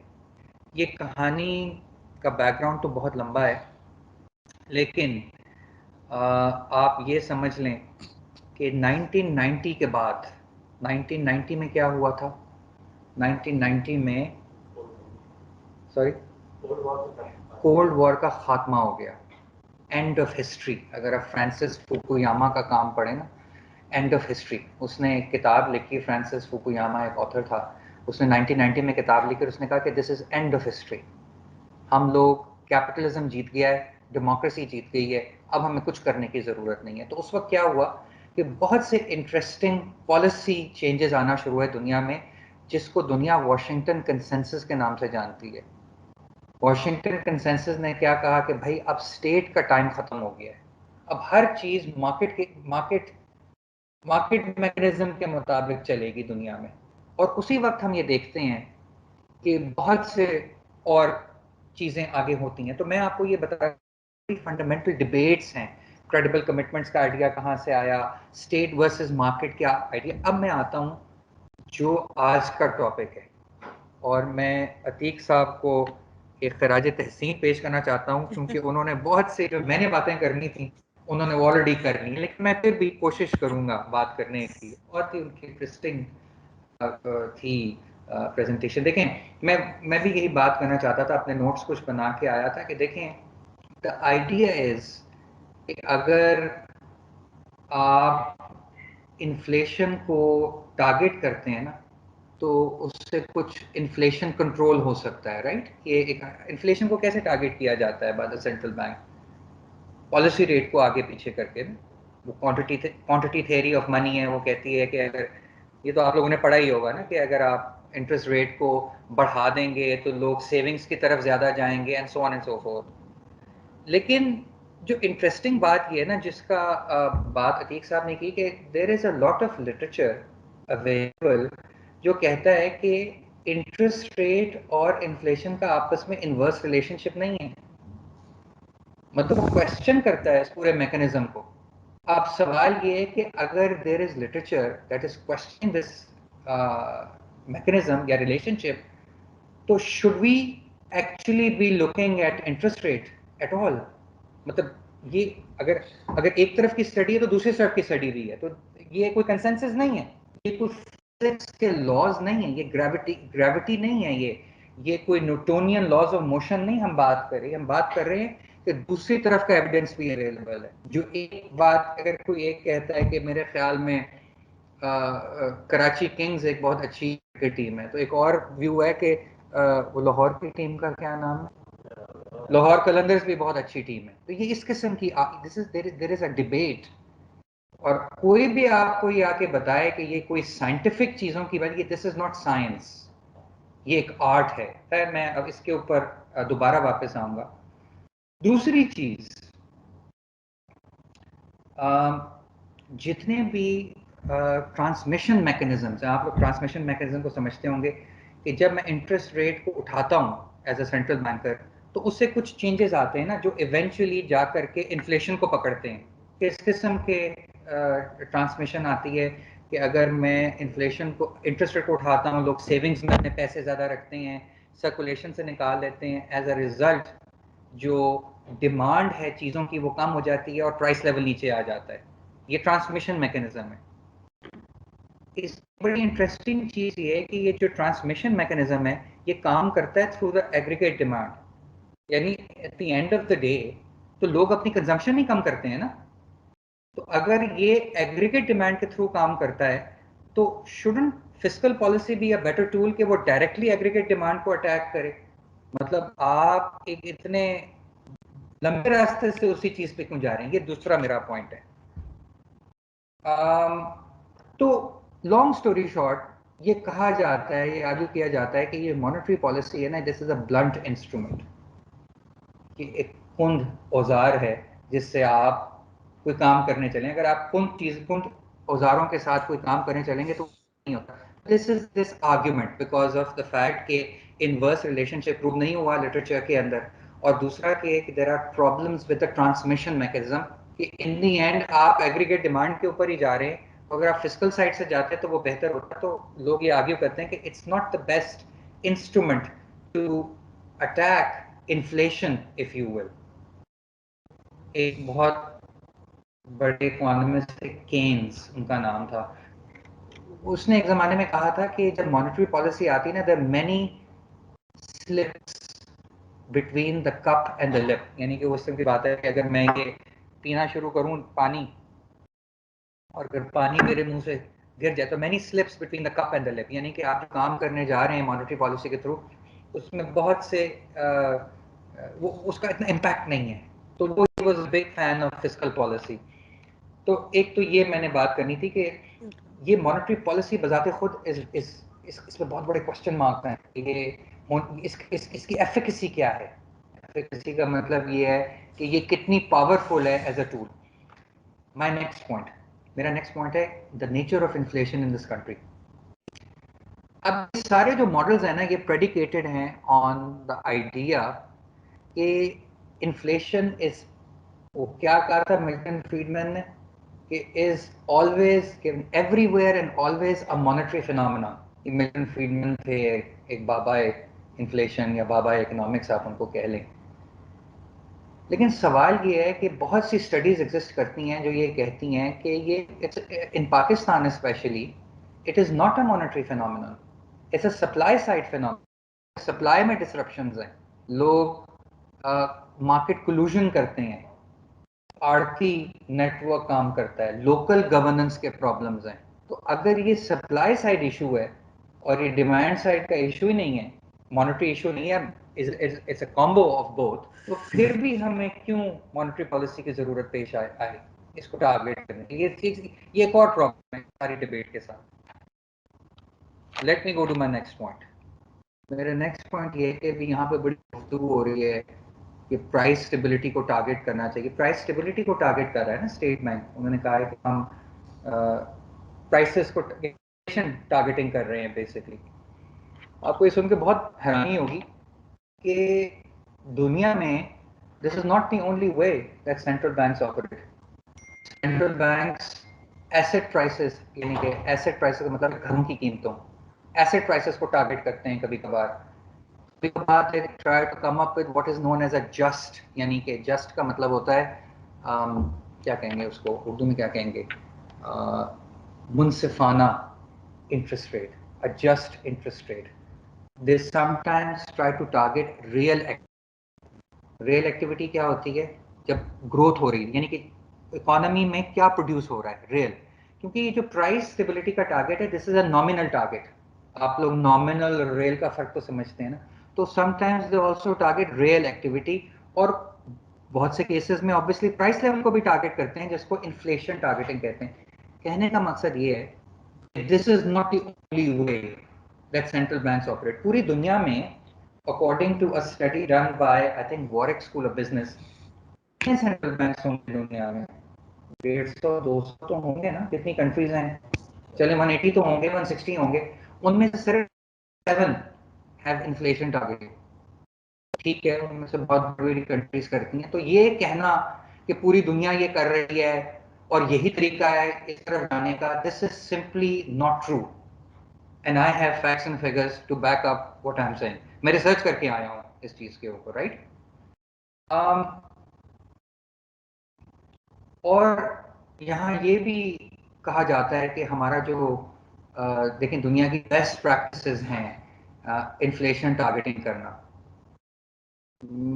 उस पर अभी आता हूँ, लेकिन ये है कि सबसे पहले जिस बैंक ने इन्फ्लेशन टारगेटिंग शुरू की वो डॉक्टर अतीक ने या किसी ने बताया था, आई फॉरगेट, उनका पॉइंट बिल्कुल ठीक था, दैट वाज न्यूजीलैंड, जिसने 1990 में ना इन्फ्लेशन टारगेटिंग शुरू की। उन्होंने, आपको जान के बड़ी हैरानी होगी कि उन्होंने अपना मैंडेट चेंज कर लिया है। Now they are targeting price stability and employment. Federal Reserve ने 2000, फेडरल रिजर्व का आप मैंडेट देखें, उसमें भी जॉब्स लिखा हुआ है, एम्प्लॉयमेंट लिखा हुआ है। तो हम जैसी गरीब कंट्री को इतनी क्या जल्दी पड़ी हुई है सिर्फ इन्फ्लेशन को टारगेट करने की? क्या हम जॉब्स को टारगेट नहीं या एम्प्लॉयमेंट को टारगेट नहीं कर सकते? अब यहाँ पे एक बहुत ही जो इकोनॉमिक्स का स्टूडेंट हो ना, वो मुझे चैलेंज कर सकता है इसके ऊपर, कर रहा हूँ इन्फ्लेशन और एम्प्लॉयमेंट की। कोई बता सकता है कि ये कौन सा रिलेशनशिप है? That's right sir, very good. Phillips ने क्या कहा था फिलिप्स कर्व के बारे में? उसने कहा था कि ट्रेड ऑफ है, या इन्फ्लेशन को टारगेट कर सकते हैं या एम्प्लॉयमेंट को टारगेट कर सकते हैं, तो दोनों को कैसे कर सकते हैं? तो उसका जवाब ये है कि एम्पिरिकली ये देखा गया है कि फिलिप्स कर्व का कोई एविडेंस नहीं है। Empirically they are not inversely proportional, there is no inverse relationship। जब क्या कहना चाहिए, स्टैगफ्लेशन आई, एक स्टैगफ्लेशन एक चीज होती है, स्टैग्नेशन एंड इन्फ्लेशन 1970s में, उसमें क्या हुआ, उसमें एम्प्लॉयमेंट भी नहीं बढ़ रही थी और इन्फ्लेशन बढ़ती चली जा रही थी, राइट। तो आप, इसका जवाब ये होगा कि इन दोनों का आपस में कोई रिलेशनशिप नहीं है, दोनों चीजें टारगेट हो सकती हैं एट द सेम टाइम। उसके बाद अब मैं आता हूँ जो मेरा मीट ऑफ माय प्रेजेंटेशन है, उसको अभी तक मैंने कुछ कहा ही नहीं, अभी तो मैं सिर्फ प्रीएम्बल ही बोल रहा था। अब मैं आपको बताता हूँ। तो ये बेसिकली जो क्रेडिबल कमिटमेंट्स का लिटरेचर है ना, याद आया आपको क्रेडिबल कमिटमेंट्स क्या थी? और दूसरी चीज का मैंने क्या कहा था कि प्रॉपर्टी राइट्स एक बहुत इंपॉर्टेंट चीज। बेसिकली क्रेडिबल कमिटमेंट्स कि अपने गवर्नमेंट हैंड कफ कर ले, अपने आप अपने हाथों को बांध ले ताकि फिस्कल डिसिप्लिन आए। ये एक बहुत बड़ी सोच है। सवाल ये है, ठीक है, ये एक आइडिया है फिस्कल डिसिप्लिन का, लेकिन दुनिया तो दूसरी तरफ मूव कर रही है। I mean, अगर आप दुनिया में देखें, यूके में देखें, यूएस में देखें, वहाँ पे ये सोच बदल गई है। वहाँ पे वो फिस्कल और मॉनेटरी साइड दोनों से अपनी इकोनॉमी को स्टिमुलेट करने की कोशिश कर रहे हैं, फिस्कल और मॉनेटरी दोनों तरीकों से। हमारे यहाँ पे कोई ऐसा प्रॉब्लम चल रहा है कि हम फोकस्ड हैं खाने पे और खर्चे कम करने पे। ठीक है, हमें अपना फिस्कल हाउस एंड ऑर्डर लेकर के आना चाहिए, लेकिन क्या ये इज द टाइमिंग राइट? कोविड-19 ने जहां दुनिया में एक तबाही मचाई है, इसने हमारे माशरे में भी, हमारी सोसाइटी में भी एक तबाही मचा दी है। मैं कुछ फिगर्स देख रहा था, वर्ल्ड बैंक की अभी रिपोर्ट आई है, डॉन में मैं पढ़ रहा था, उसमें लिखा हुआ था कि कितने, हाँ, अच्छा, वर्ल्ड बैंक जो है ना वो बड़ा एक कंजर्वेटिव एस्टिमेट देता है चीज़ों का जनरली, क्योंकि उनको बहुत डेटा बैकअप करना चाहिए होता है। उसके मुताबिक तकरीबन 6 से 10 मिलियन लोग, कितने होते हैं 6 से 10 मिलियन? 1 करोड़ लोग, 10 मिलियन, 1 करोड़ लोग खतरे गुर्बत से नीचे चले गए हैं बिकॉज ऑफ कोविड-19। हमारी पॉपुलेशन कितने करोड़ है? 22 करोड़ तक समझ लें, तो कितने परसेंट हो गई पॉपुलेशन? 5 से 10%। मतलब मैंने एक और स्टडी देखी थी हफीज बादशाह और शाहिद कारदार की, जिन्होंने कैलकुलेट किया था कि तकरीबन 15 मिलियन लोग चले जाएंगे खतरे गुर्बत से नीचे बिकॉज ऑफ कोविड-19। तो जिस माशरे में, जिस मुल्क में इस किस्म के भूचाल आ रहे हैं, मतलब आप सोचें कि आपकी 10% पॉपुलेशन बैठे बैठे गुर्बत से नीचे चली जाए। गुर्बत एक बहुत ही अनकंफर्टेबल चीज होती है। आई एम श्योर हमें गरीब मुल्क में रहते हैं, आपने भी एक्सपीरियंस की है, आप अपने अजीज़ो अकारब को जानते हैं जो ये एक्सपीरियंस करता है। ये कोई आसान चीज नहीं होती। तो मेरा कहने का मकसद ये है कि इस सिचुएशन में जब इतने लोग गुर्बत की खतरे गुर्बत से नीचे जा रहे हैं, हमें ये ऑब्सेशन क्यों है कि हम फिस्कल डिसिप्लिन इम्पोज करें अपने ऊपर? क्यों ये आता चला जा रहा है हम पे ऑब्सेशन, जबकि पूरी दुनिया दूसरी तरफ मूव कर रही है? इन्फ्लेशन के बारे में ये नहीं कहा जा सकता कि ये मॉनेटरी फिनोमेनन है, ये सप्लाई साइड का इशू है, और मॉनेटरी पॉलिसी की एफिकेसी के ऊपर क्वेश्चन मार्क है कि मॉनेटरी पॉलिसी और यानी कि इंटरेस्ट रेट और इन्फ्लेशन का आपस में इन्वर्स रिलेशनशिप है भी या नहीं। तो ये मैं आपके सामने रखना चाहता था। फाइनली, मुझे नहीं मालूम कि मेरे पास कितना टाइम है, तो मैं डॉक्टर समीना से पूछ लेता हूँ कि मेरे पास कितना। हाँ, कम टाइम है, 2-3 मिनट है। कम time is a very 5 minute में रैप कर दूं। Would that be okay with you? जी, सॉरी, 5 यू सेड मिनट है। समथिंग। हाँ, 5 5 मिनट, ठीक, ओके। अच्छा, अब मैं ज़रा आने लगा हूँ बहुत ही इंटरेस्टिंग चीज़ों के ऊपर। तो देखें, यहाँ पे गुर्बत एक बहुत बड़ा प्रॉब्लम है, इसकी टाइमिंग ठीक नहीं है फिस्कल डिसिप्लिन को इम्पोज करने की। जब कंट्री इतने बुरे हालात से गुजर रही है, जब यहाँ पे इतनी कंफ्यूजन है, तो ऐसी क्या जल्दी है ये स्टेट बैंक की मादर पिदर आज़ाद या ऑटोनॉमी को लेकर के आने की? ये आपकी biggest political party, second political party PMLN, फिर उसके बाद पीपल्स पार्टी, सब ने कहा है कि it's a very bad idea right now. इतनी बड़ी चीज करने से पहले there should be some consensus. एक पॉलिटिकल पार्टी तो इतना बड़ा स्टेप नहीं ले सकती ना, तो there should be some consensus. मैं उम्मीद करता हूं कि जब ये पार्लियामेंट में जाएगा तो वहां पे एक उसके ऊपर कॉम्प्रिहेंसिव बहस होगी, लोग इसके ऊपर बात करेंगे। लेकिन I think this is this is a very big step, state bank को इतना आजाद कर देना, इतना ऑटोनमस कर देना कि basically you are surrendering your fiscal policy to them. मतलब वो आप उनसे कोई पैसे बोरो नहीं कर सकेंगे किसी किस्म के। तो ये मेरे ख्याल में बहुत बड़े इश्यूज हैं जिनके ऊपर बात होनी चाहिए। फाइनली मैं ये कहूँगा कि हमारे माशरे में ये जो डेवलपमेंट इकोनॉमिक है ना, एक एलीट नैरेटिव है, अशराफिया का बयानिया है ये एलीट नैरेटिव। क्यों? क्योंकि जो लोग अंग्रेजी बोलते हैं, जो इंग्लिश बोल लेते हैं, वो इसमें बहुत आगे निकल जाते हैं, राइट? हमारे मुल्क में ग्लास सीलिंग है, ग्लास सीलिंग होती है जो नजर ना आए। एक ग्लास सीलिंग है between people who speak English and who don't speak English.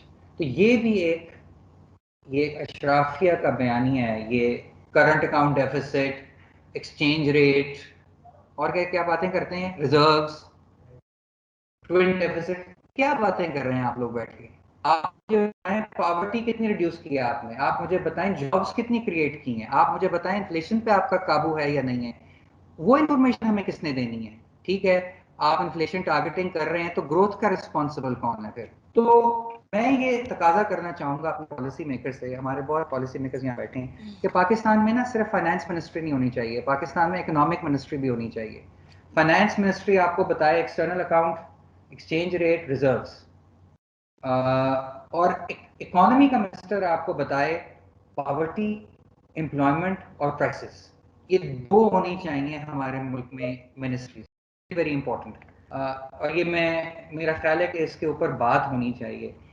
और आखिरी पॉइंट, मैं अपने नोट्स ले रहा था जब एक हमारे यहाँ पे साथी बैठे हुए थे, उन्होंने कहा कि it is very difficult, conflict of interest है मिनिस्ट्री ऑफ फाइनेंस और SBP के दरमियान, इसलिए हम इसको, भाई हमारी तो एक, इसको इंग्लिश में कहते हैं एडवर्सेरियल रिलेशनशिप, लेंडर और बोरोअर के दरमियान हमेशा पावर रिलेशनशिप होता है।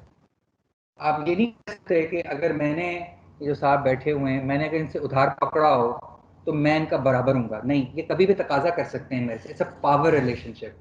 तो we have an unequal relationship with the IMF, you all need to understand that. तो अगर ये अनइक्वल रिलेशनशिप है, तो हमारी पोजीशंस ऑफ पॉलिसी मेकिंग में IMF का एक्स स्टाफ क्यों बैठा हुआ है?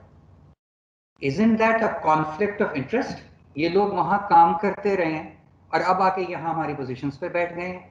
मैं ये तकाजा करता हूँ कि because of this conflict of interest, हमारी किसी इकोनॉमिक पॉलिसी मेकिंग पोजीशन के ऊपर कोई IMF का स्टाफ जिसने काम किया नहीं होना चाहिए। There is a conflict of interest. मुझे नहीं पता कि आप किसके लिए काम कर रहे हैं। क्या आपको कोई शख्स नहीं मिलता इस पूरे पाकिस्तान में जो ये काम कर सके। तो मैं ये बात ज़रूर करना चाहता था आप लोगों के साथ। आई थिंक बहुत ही एग्रेसिव किस्म के मुझे क्वेश्चंस आएंगे अब, which is fine, I am prepared for that. तो मैं अपनी बात को आखिर में ये कहना चाहूँगा कि एक नई किताब छपी है उर्दू ज़बान में। याद है ना, मैंने कहा था कि ये एक डेवलपमेंट इकोनॉमिक्स जो है ना, ये अशराफिया का बयानिया है। तो उस चीज़ को टैकल करने के लिए नई किताब छपी है। मैंने नहीं लिखी भाई, ये एक साहब हैं काजिम सईद, मैंने इसको होल्ड कर रहा हूँ यहाँ पे, देखेंगे इसका नाम है दो पाकिस्तान। और ये बात करता है उसी ग्लास सीलिंग की कि कुछ लोग हैं जिनके पास who are the haves and there some who are the have knots.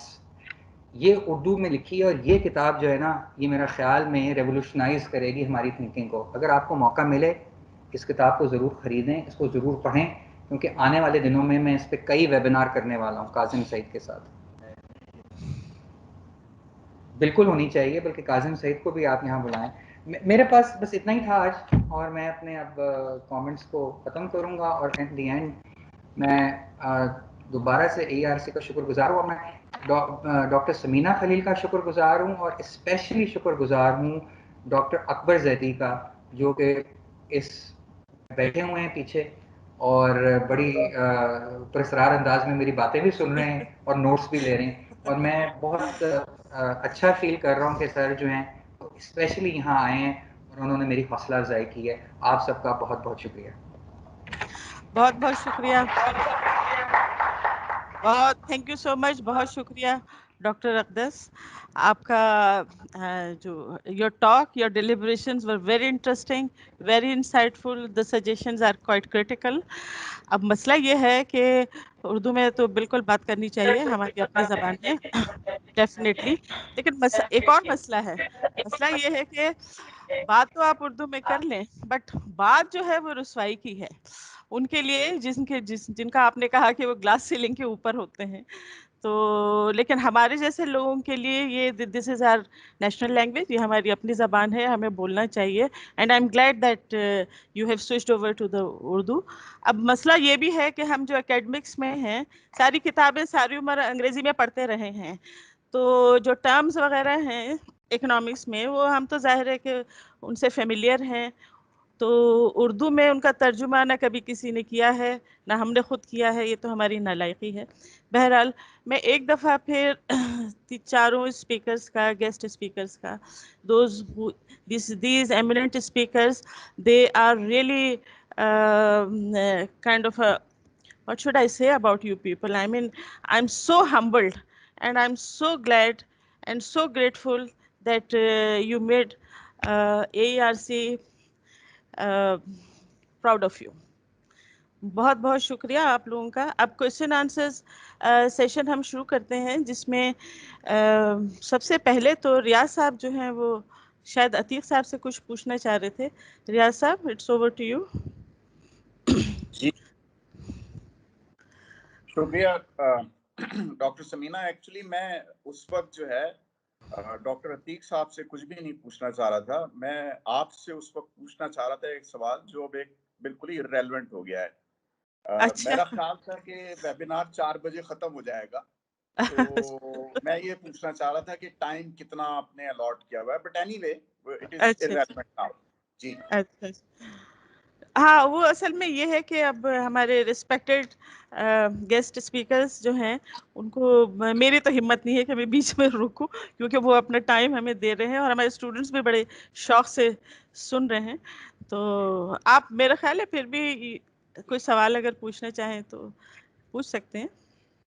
नहीं, मुझे कोई सवाल नहीं पूछना। मैं तो इसलिए बैठा हूँ कि अगर कोई मुझसे सवाल पूछना चाहे तो मैं बिल्कुल तैयार हूँ अच्छा जवाब अच्छा, देने के ओके ओके, जी जी, बिल्कुल बिल्कुल। अच्छा महमूद साहब, आपने, you have raised your hand, आप हो सकता है शायद अतीक साहब से पूछना चाहें या जिससे भी, प्लीज गो अहेड। बहुत शुक्रिया। Just a couple of comments, and you can say a question as well. Whenever we talk about partial equilibrium, you can always find situation like this. At least I haven't seen any, you can say, general equilibrium model in which the results are like, which you mentioned. First thing. Second, whenever we are talking about interest rate and inflation independent to all other factors, you will always find positive correlation, which you mentioned, and which you also mentioned that certain papers, because I am aware of those papers as well, in which context they are written. And for that, it's very basic concept, which is the Fisher equation, which would suggest that your nominal interest rate is sum of the two things. One is the inflation and other is the real interest rate. If you keep the real interest rate unchanged, so it means your inflation and nominal interest rates are the same. So they will move in the same direction. So you will always find positive correlation. Then I would also like to comment on your point that why interest rate is so high in Pakistan as compared to other countries. The point is the people care about the real interest rate. It is the nominal interest rate which we look at most of the time, but end of the day, whenever we do our decision, those are based on the real benefit. I can show you the chart where at this point in time, even if I go with the inflation rate, which is 8.7 and the policy rate is 7. So what does that mean? It means 1.7% negative real interest rate. If you look at for US, for EU, you will not find this much level of negative real interest rates. So in other words, the policy stimulus which should come, that's basically how much negative real interest rates you are maintaining. So that's quite substantial. If I can share just a slide, because that would be interesting to just give you some numbers.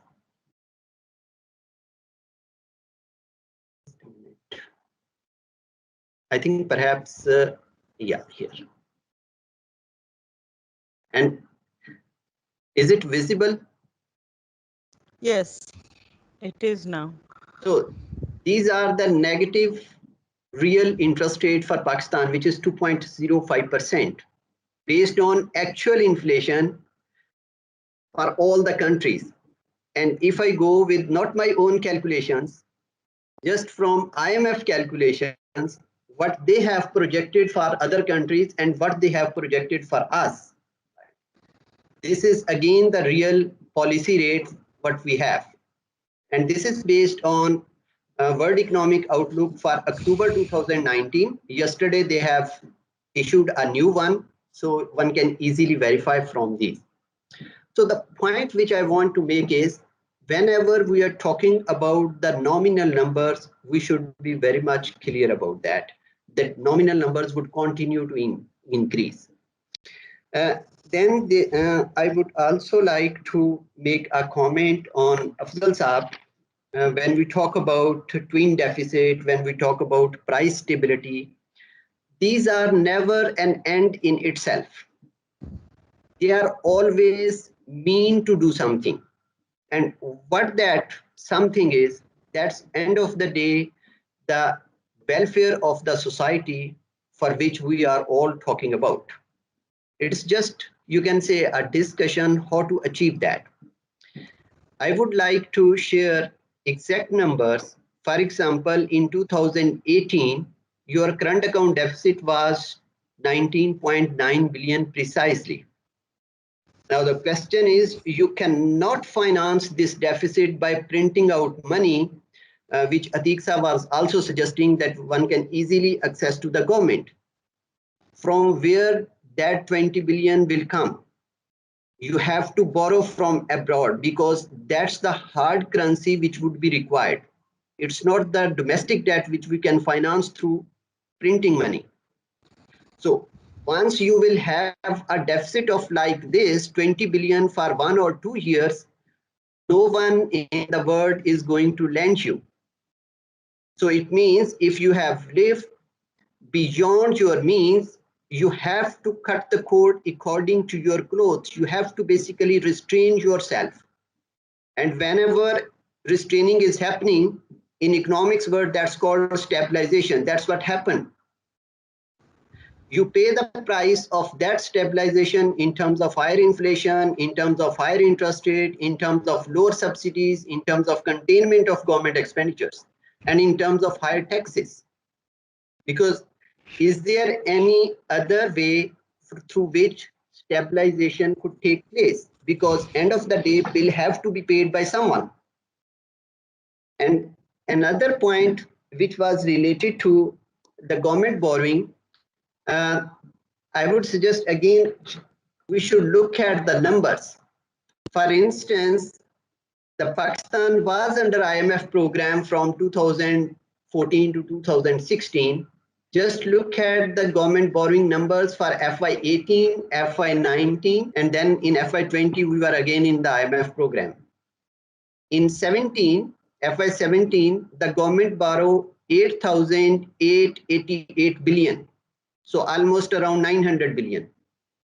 In FY18, the government borrowed 1.2 trillion. And in FY19, it was 3.2 trillion from SBP.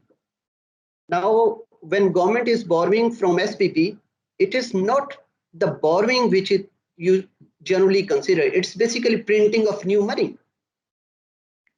Now, if this much money is with the public, then why we should not expect inflation? And historically, if we look at if the central bank cannot basically do something magically, which is, you can say, not grounded to the realities. If there has been situation like this, that central banks printing money could have solved the problems, I believe most of the countries have already progressed. No one have been waiting or leaving behind the others, because everyone can have printing press. So then there was a question that whether there is any assessment of what we do or not. I talked about the MPC, in which 3 renowned economists are there. I can share the name because those are also in the public. One of them is Asad Zaman Sahab, I think respected econometrician, respected economist, Naved Sahab, and Shahid Hamid.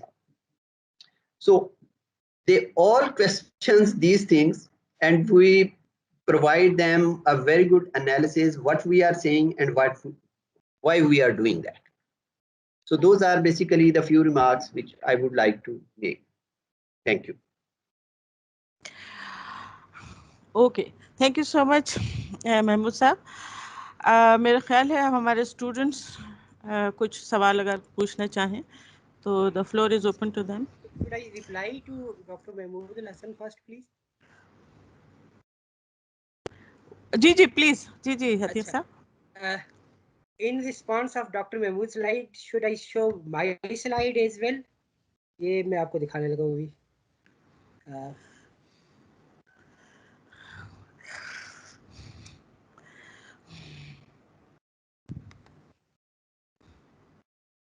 Okay. This is the data from United States on the policy rate and interest and inflation. You can see the inflation is above 3% and the policy rate is 0.5% for a very long time. This started from 2009 and continued till 2016. और आज फिर वही situation है. The inflation is much higher compared to the policy rate. तो वो जो doctor साहब बता रहे थे कि हमारे पास नेगेटिव रियल इंटरेस्ट रेट है, that is not a very strange thing. That is happening everywhere. If I show you the data for United Kingdom, it's also happening there. If it is somewhere else, आप कहीं भी किसी advance country को उठा लें तो आपको इस तरह का फिनोमेना मिल जाएगा.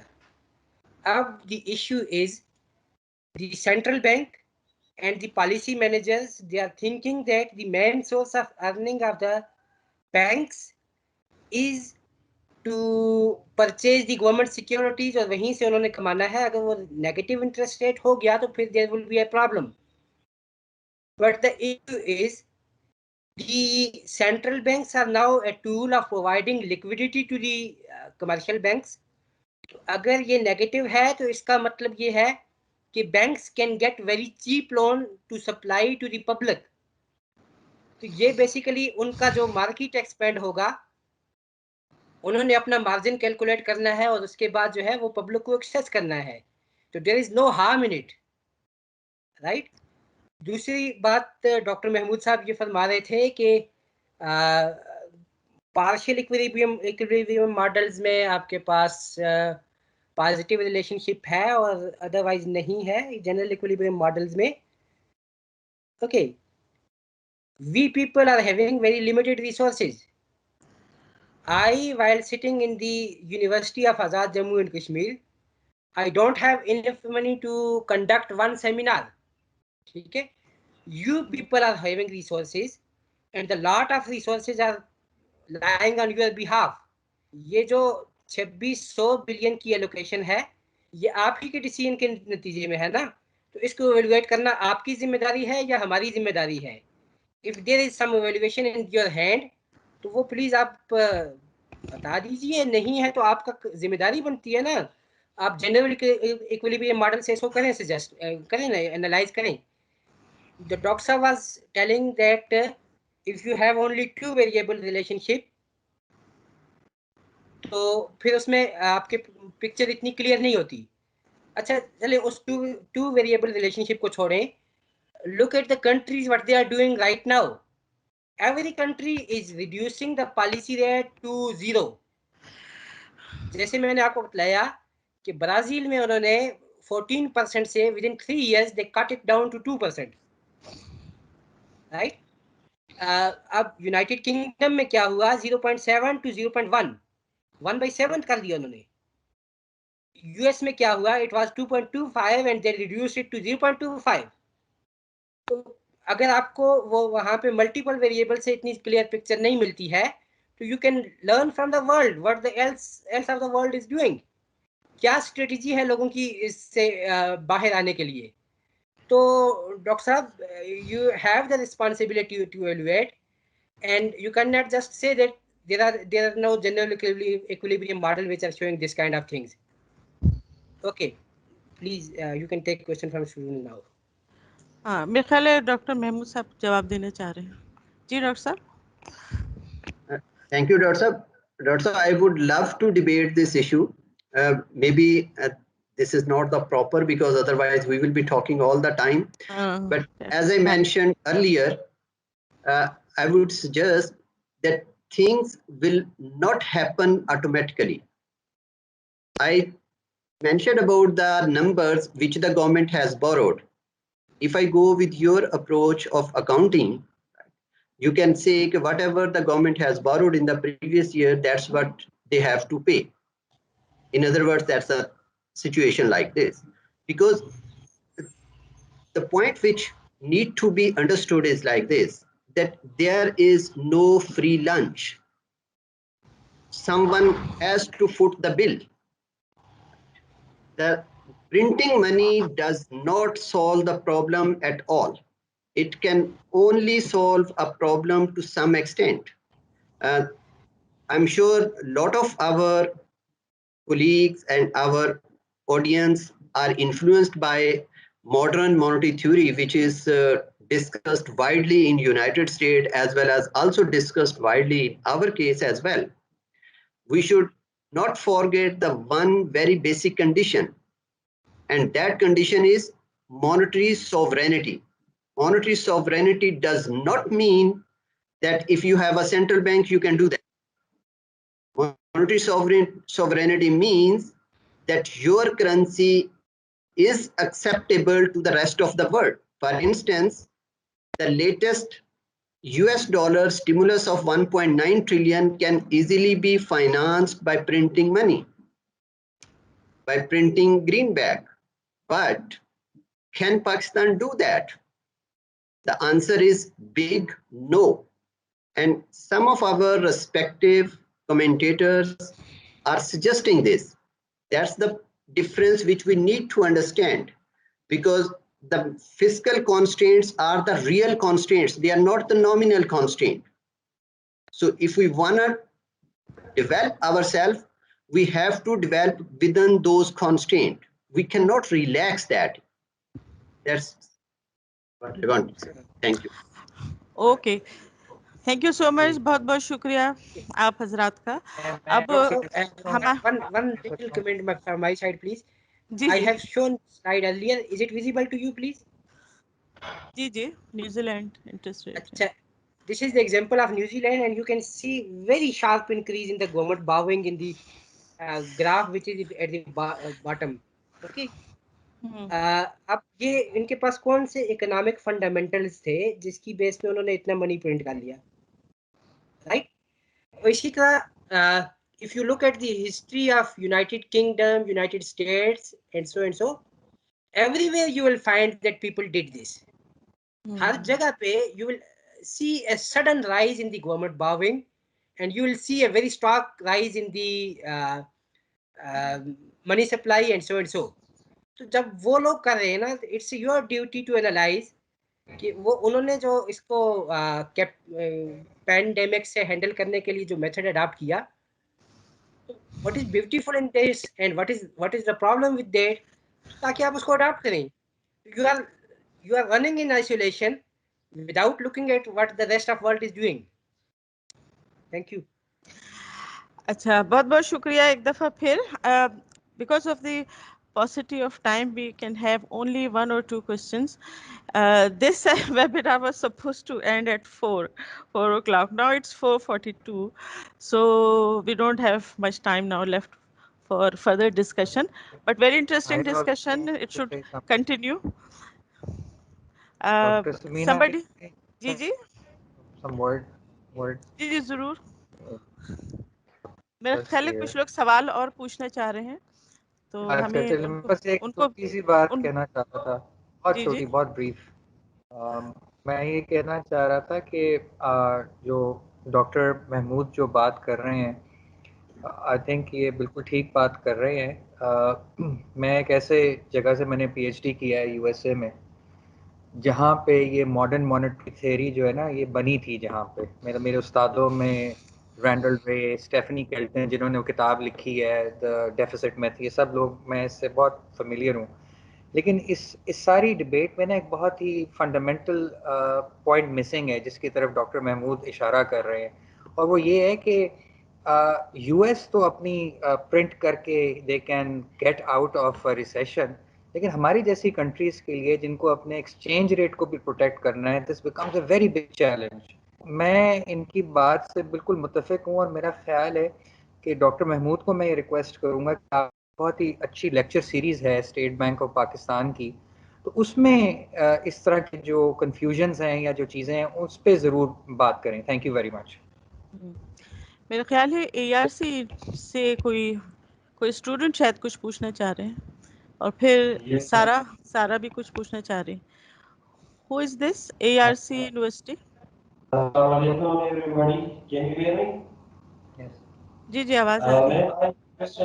I have basically 3 points to make. Number 1 is monetary policy versus consumer and producer service. इस चीज को कभी डिस्कस नहीं किया गया स्टेट बैंक की तरफ से and other policy making institutes की तरफ से. And the second point is कि इकोनॉमिक्स में अगर स्टूडेंट आजकल लिख लेता है मैक्रो मॉडर्न मैक्रो इकोनॉमिक्स में कि जो पॉलिसीज अगर पॉलिसी मेकर्स वही एडॉप्टेड एक्सपेक्टेशंस लेके पॉलिसी बनाते हैं, सो दे आर अप्रिशिएटेड. एक ये चीज है कि क्या स्टेट बैंक अभी रेशनल एक्सपेक्टेशन पे सारी चीजें डिसीजंस ले रहा है या एडॉप्टेड एक्सपेक्टेशन पे. And the third point is कि ऑटोनॉमी की बात हो रही है स्टेट बैंक की, दैट इज इम्पोर्टेंट क्योंकि अभी भी डेटा टेम्परिंग के एविडेंस हमें डेटा टेम्परिंग फॉर ऑटोनॉमी नहीं है स्टेट बैंक की, so data tampering will go on forever. ये 3 पॉइंट्स हैं मेरे. Thank you so much. जी, ये किससे पूछा गया सवाल? मैं ख्याल है जवाब, वो जी जी, मैं भी सब. Rational expectations versus adaptive expectations का जो सवाल है, बड़ा इंटरेस्टिंग सवाल है. ये पूरी आपको पता होना चाहिए कि रैशनल एक्सपेक्टेशंस एक रेवोल्यूशन है न्यू क्लासिकल इकोनॉमिक्स में, लूकस and you know all the other people, वो ये लेकर के आए और उन्होंने कहा कि और उसके साथ साथ ना सिर्फ रैशनल एक्सपेक्टेशंस है, उसमें क्या कहते हैं प्रेफरेंसेस आर एक्सोजेनस। ये जो किसका काम है, शिकागो का मुझे नाम भूल रहा है जिसने ये कहा था, वो एक preferences are exogenous to the model. तो अब सवाल ये है कि ये सारे आपका पॉइंट बिल्कुल ठीक है कि ये सारे जो मॉडलिंग है ना, ये उसी असम्पशन पे की गई है कि पीपल हैव रैशनल एक्सपेक्टेशंस, लेकिन बिहेवियरल इकोनॉमिक्स के आने से, बिहेवियरल इकोनॉमिक्स का experimental economics, psychology and economics, वो ये दिखा रही है कि अ लॉट ऑफ टाइम्स हम लोग जो होते हैं ना, जिसको आप इकोनॉमिक एजेंट समझ लें या होमो इकोनॉमिकस जिसको कहते हैं, वो रैशनल या रैशनल एक्सपेक्टेशंस नहीं रखते। लोगों की एट बेस्ट एक हर्बर्ट साइमन, उसका काम है बाउंडेड रैशनैलिटी के ऊपर, कि हमारी जो रैशनैलिटी ना वो बाउंडेड होती है। यानी कि इसका एक मैं एग्जांपल दूंगा, खैर एग्जांपल दूंगा तो बात लंबी हो जाएगी, बट आपका पॉइंट बिल्कुल ठीक है कि जो पॉलिसी मॉडल्स हैं ना, वो सारे अज्यूम करते हैं rational expectations and rational behaviour, जबकि जो रियल वर्ल्ड है उसके अंदर आपको रैशनैलिटी और रैशनल एक्सपेक्टेशंस नहीं मिलती। इसीलिए आपने ये देखा होगा कि वो क्या नाम है उस हाइपोथेसिस का, वो जो मुझे भूल रहा है, जो रैशनल एक्सपेक्टेशंस की जो क्या कहते हैं मार्केट समथिंग है, मुझे उसका नाम भूल रहा है, वो जो नहीं, एक एक वो है एक और हाइपोथेसिस जो स्टॉक मार्केट में इसको लेकर के जाता है ना, जो कहता है कि जब ये पुराना रिसेशन आया था ना 2007 एंड 8 का, जिसमें स्टॉक मार्केट हर जगह कोलैप्स कर गई थी, तो उसमें जनरली यही लोगों ने अंदाज़ा लगाया था कि ये जो रैशनल एक्सपेक्टेशंस या रैशनैलिटी के मॉडल्स हैं ना, देयर इज अ फ्लॉड, और इनको बेहतर बनाने की या इनको रियलिस्टिक बनाने की बहुत ज़रूरत है। तो this is a very good question and it shows मी कि आपकी अंडरस्टैंडिंग जो है ना इकोनॉमिक्स के बारे में कितनी डीप है। Thank you. अच्छा, मेरा ख्याल है सारा आप एक शॉर्ट क्वेश्चन कर लें। सारा जी जमाने जी, अस्सलाम वालेकुम मैम, मेरा नाम सारा है, मैं आईबीए से ताल्लुक़ रखती हूँ। मेरा सॉरी मेरे इंटरनेट में कुछ इशू था, इसलिए हो सकता है कि मैंने ये पार्ट मिस किया हो, लेकिन मैं ये सवाल पूछना चाह रही हूँ कि हमारे यहाँ जो graduate and unemployment, youth unemployment rate इतना हाई है, जीडीपी पर कैपिटा अफ्रीका के पार पे है, और 30% लोग जो हैं वो पॉवर्टी लाइन से नीचे रहते हैं। तो वहाँ पे ऐसे मुल्क में सेंट्रल बैंक की कंसर्न वही ट्रेडिशनल इन्फ्लेशन क्यों है मैम? क्योंकि सेंट्रल बैंक का कंसर्न जॉब और इनकम कंडीशंस बेटर करना क्यों नहीं है? जैसे कि हमें डॉक्टर अतीक ने भी समझाया है कि इंटरेस्ट रेट जो है वो कॉस्ट ऑफ प्रोडक्शन है। तो जब हम कॉस्ट ऑफ प्रोडक्शन बढ़ा रहे हैं, तो हम कैसे एक्सपेक्ट कर सकते हैं कि अनएम्प्लॉयमेंट नीचे जाएगा और लिविंग कंडीशंस बेटर होंगे? तो अगर इस पे हो चुका है तब सरा, तो फिर I will see the recording, but अगर नहीं हुआ तो स्टेट बैंक की तरफ से somebody can answer. Thank you sir. हाँ, मेरे ख्याल है डॉक्टर महमूद इसका जवाब दे सकते हैं। जी ma'am, definitely I would. As highlighted, that at this point in time, the real interest rates are negative. What does that mean? It simply means that savers will have to basically lose their savings because they are not getting any positive return. But at the same time, investors who are the borrowers, they would be the beneficiary. So it is a good for investment point of view and bad for saving point of view at this point. And when we are talk about investment, ultimately we are talking about the job creations and supporting economic activity. I also showed a point in one of my slides in which I talked about the 550 billion rupees under TURF, temporary refinance facility, which is for 10-year loans. And this is not for working capital. This is for production activity for long-term loans. And 550 billion of investment would take place in the next almost 12 months. So this is again to support economic activity. I think perhaps the price stability, the concept is misunderstood a bit, or maybe I haven't explained to that details, because whenever we talk about price stability, it does not mean that we will not take care of anything else. And price stability in itself is not an end. It is there to support economic activity. So at this point in time, if you look at from any angle, your monetary policy stance would be facilitating economic activity, not basically containing inflation. Because in real term, you are running a negative real interest rates. Thank you. जी जी वकास अहमद हैं, आप अपना सवाल ज़रा जल्दी से पूछ लें। जी अस्सलाम वालेकुम, मेरा नाम डॉक्टर वकास है, स्टेट बैंक से बोल रहा हूँ जी और जी अक़दस से पूछता हूँ। अक़दस से मेरी बहुत पुरानी दोस्ती है, हम लोग लाहौर में इकट्ठे फ्रेंच सेंटर में फ्रेंच की क्लासेस लिया करते थे डाउन अराउंड इन 1996-97, तो I know him for long time and it is very interesting to hear his thoughts.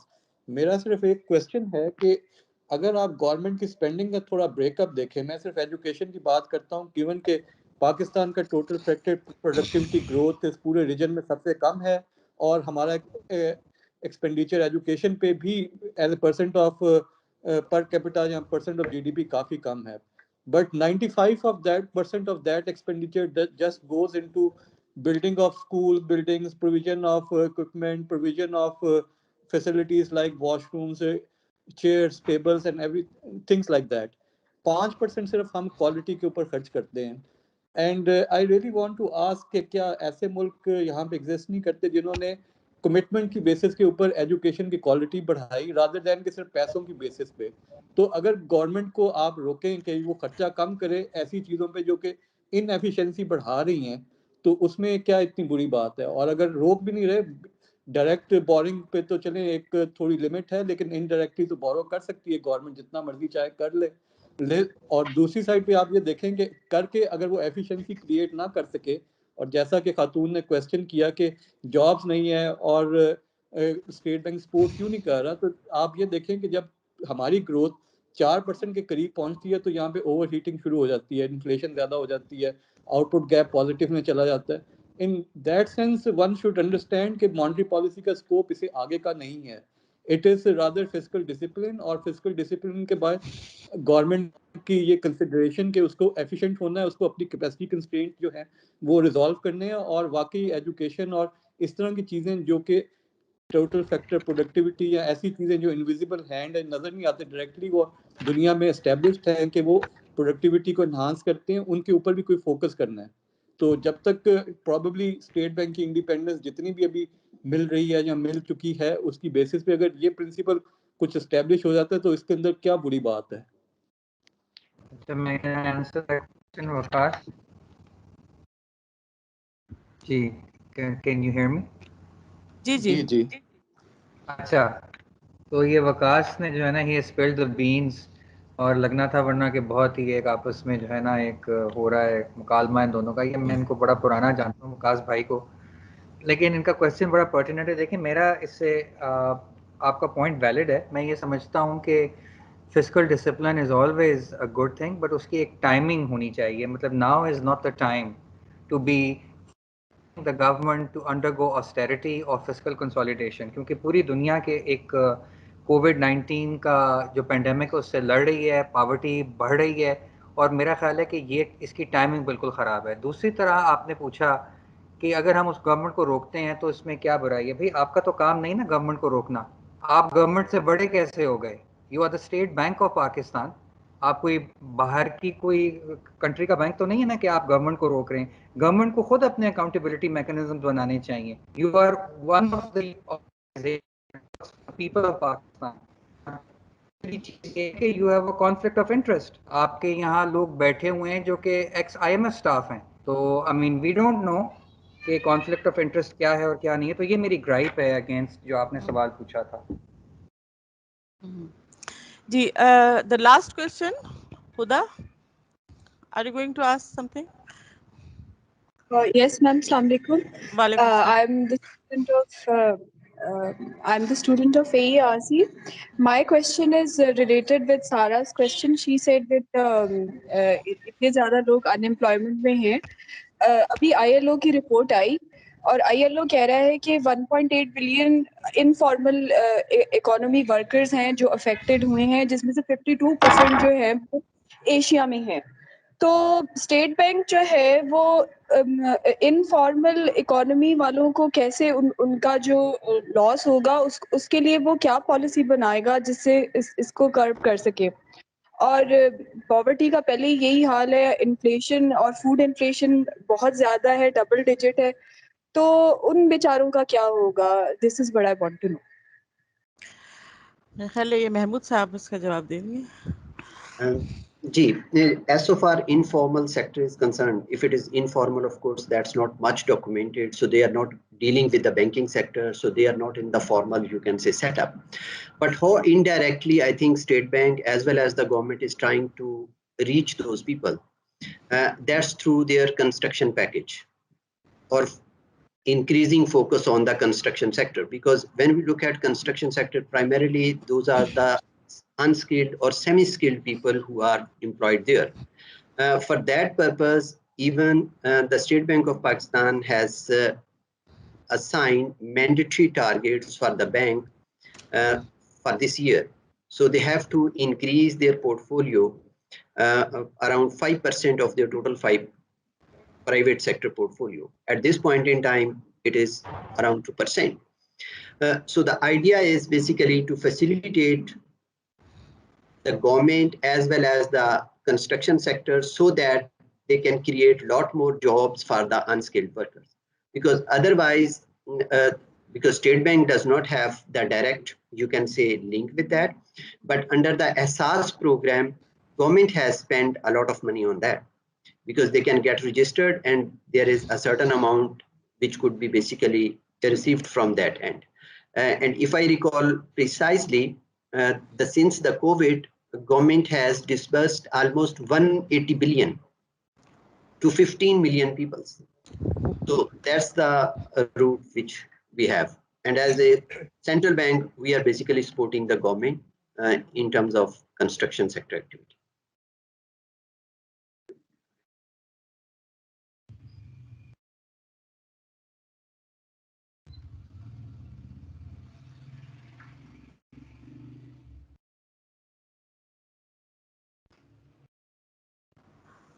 Okay. Any other question? I think now we have actually run out of time. 1 घंटा हमने इस webinar में ज़्यादा ले लिया है. Before closing the very interesting, very illuminating webinar, मैं फिर एक दफ़ा शुक्रिया अदा करती हूँ हमारे respected honorable panelist का. It was a kind of a very balanced panel, two from the academics and two from the State Bank of Pakistan's, the experts. I have only one remarks to make here, as I have already confessed that monetary policy or the workings of the State Bank of Pakistan, it's not my forte at all. But the recent issue of this autonomy of State Bank of Pakistan, it has actually generated a very heated debate in all quarters of the economy and the society. So yesterday I was reading a paper written by an economist and published in a journal about the workings of the State Bank of Pakistan. So I came across these very important issue of the conflict of interest. So there are three major areas of Pakistan's monetary policy design where potentially the conflict of interest issue may arise at different levels from different perspectives. So first is the conflict of interest that originates due to the supervisory role of the State Bank of Pakistan.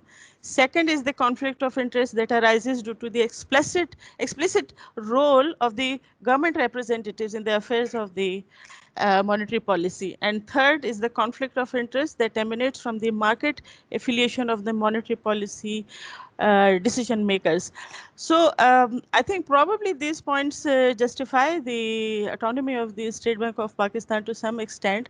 I don't know. I haven't actually read details about all these things, but I just like to finally thank again Dr.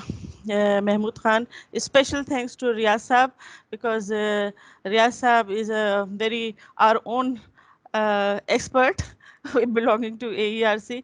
It's always a very pleasant surprise for me when he says that yes, he's going to come to AERC and we get benefit out of his expertise. तो रियाज साहब मैं आखिर में भी आपको welcome to AERC कहूँगी. It's for you, it's like coming back home, not physically but virtually. Thank you so much for being here. Mehmood Saab, thank you so much for giving your, I know that you are a very busy person working in the SBP, but giving us your time is something which is completely has made me very humbled. Dr. Atiq is also very own and very likable and a very respected professor from the Azad Jammu and Kashmir. Sir, you have been here and our students are calling you again. They are asking me to invite you again for other workshops on the econometrics. So I really want to thank you for being on this webinar. And last but not the least is our own Dr. Aqdas. And thank you so much for your very interesting deliberations again. And hopefully we will see you in person as well. I would invite you to come to or to visit AERC in person, and hopefully our students and our faculty members, they'll be very glad to meet you in person. Thank you so much again. Thank you for your time. Thank you, madam. Thank you. Thank you, madam. Thank you so much for inviting us. Thank you. Thank you very much.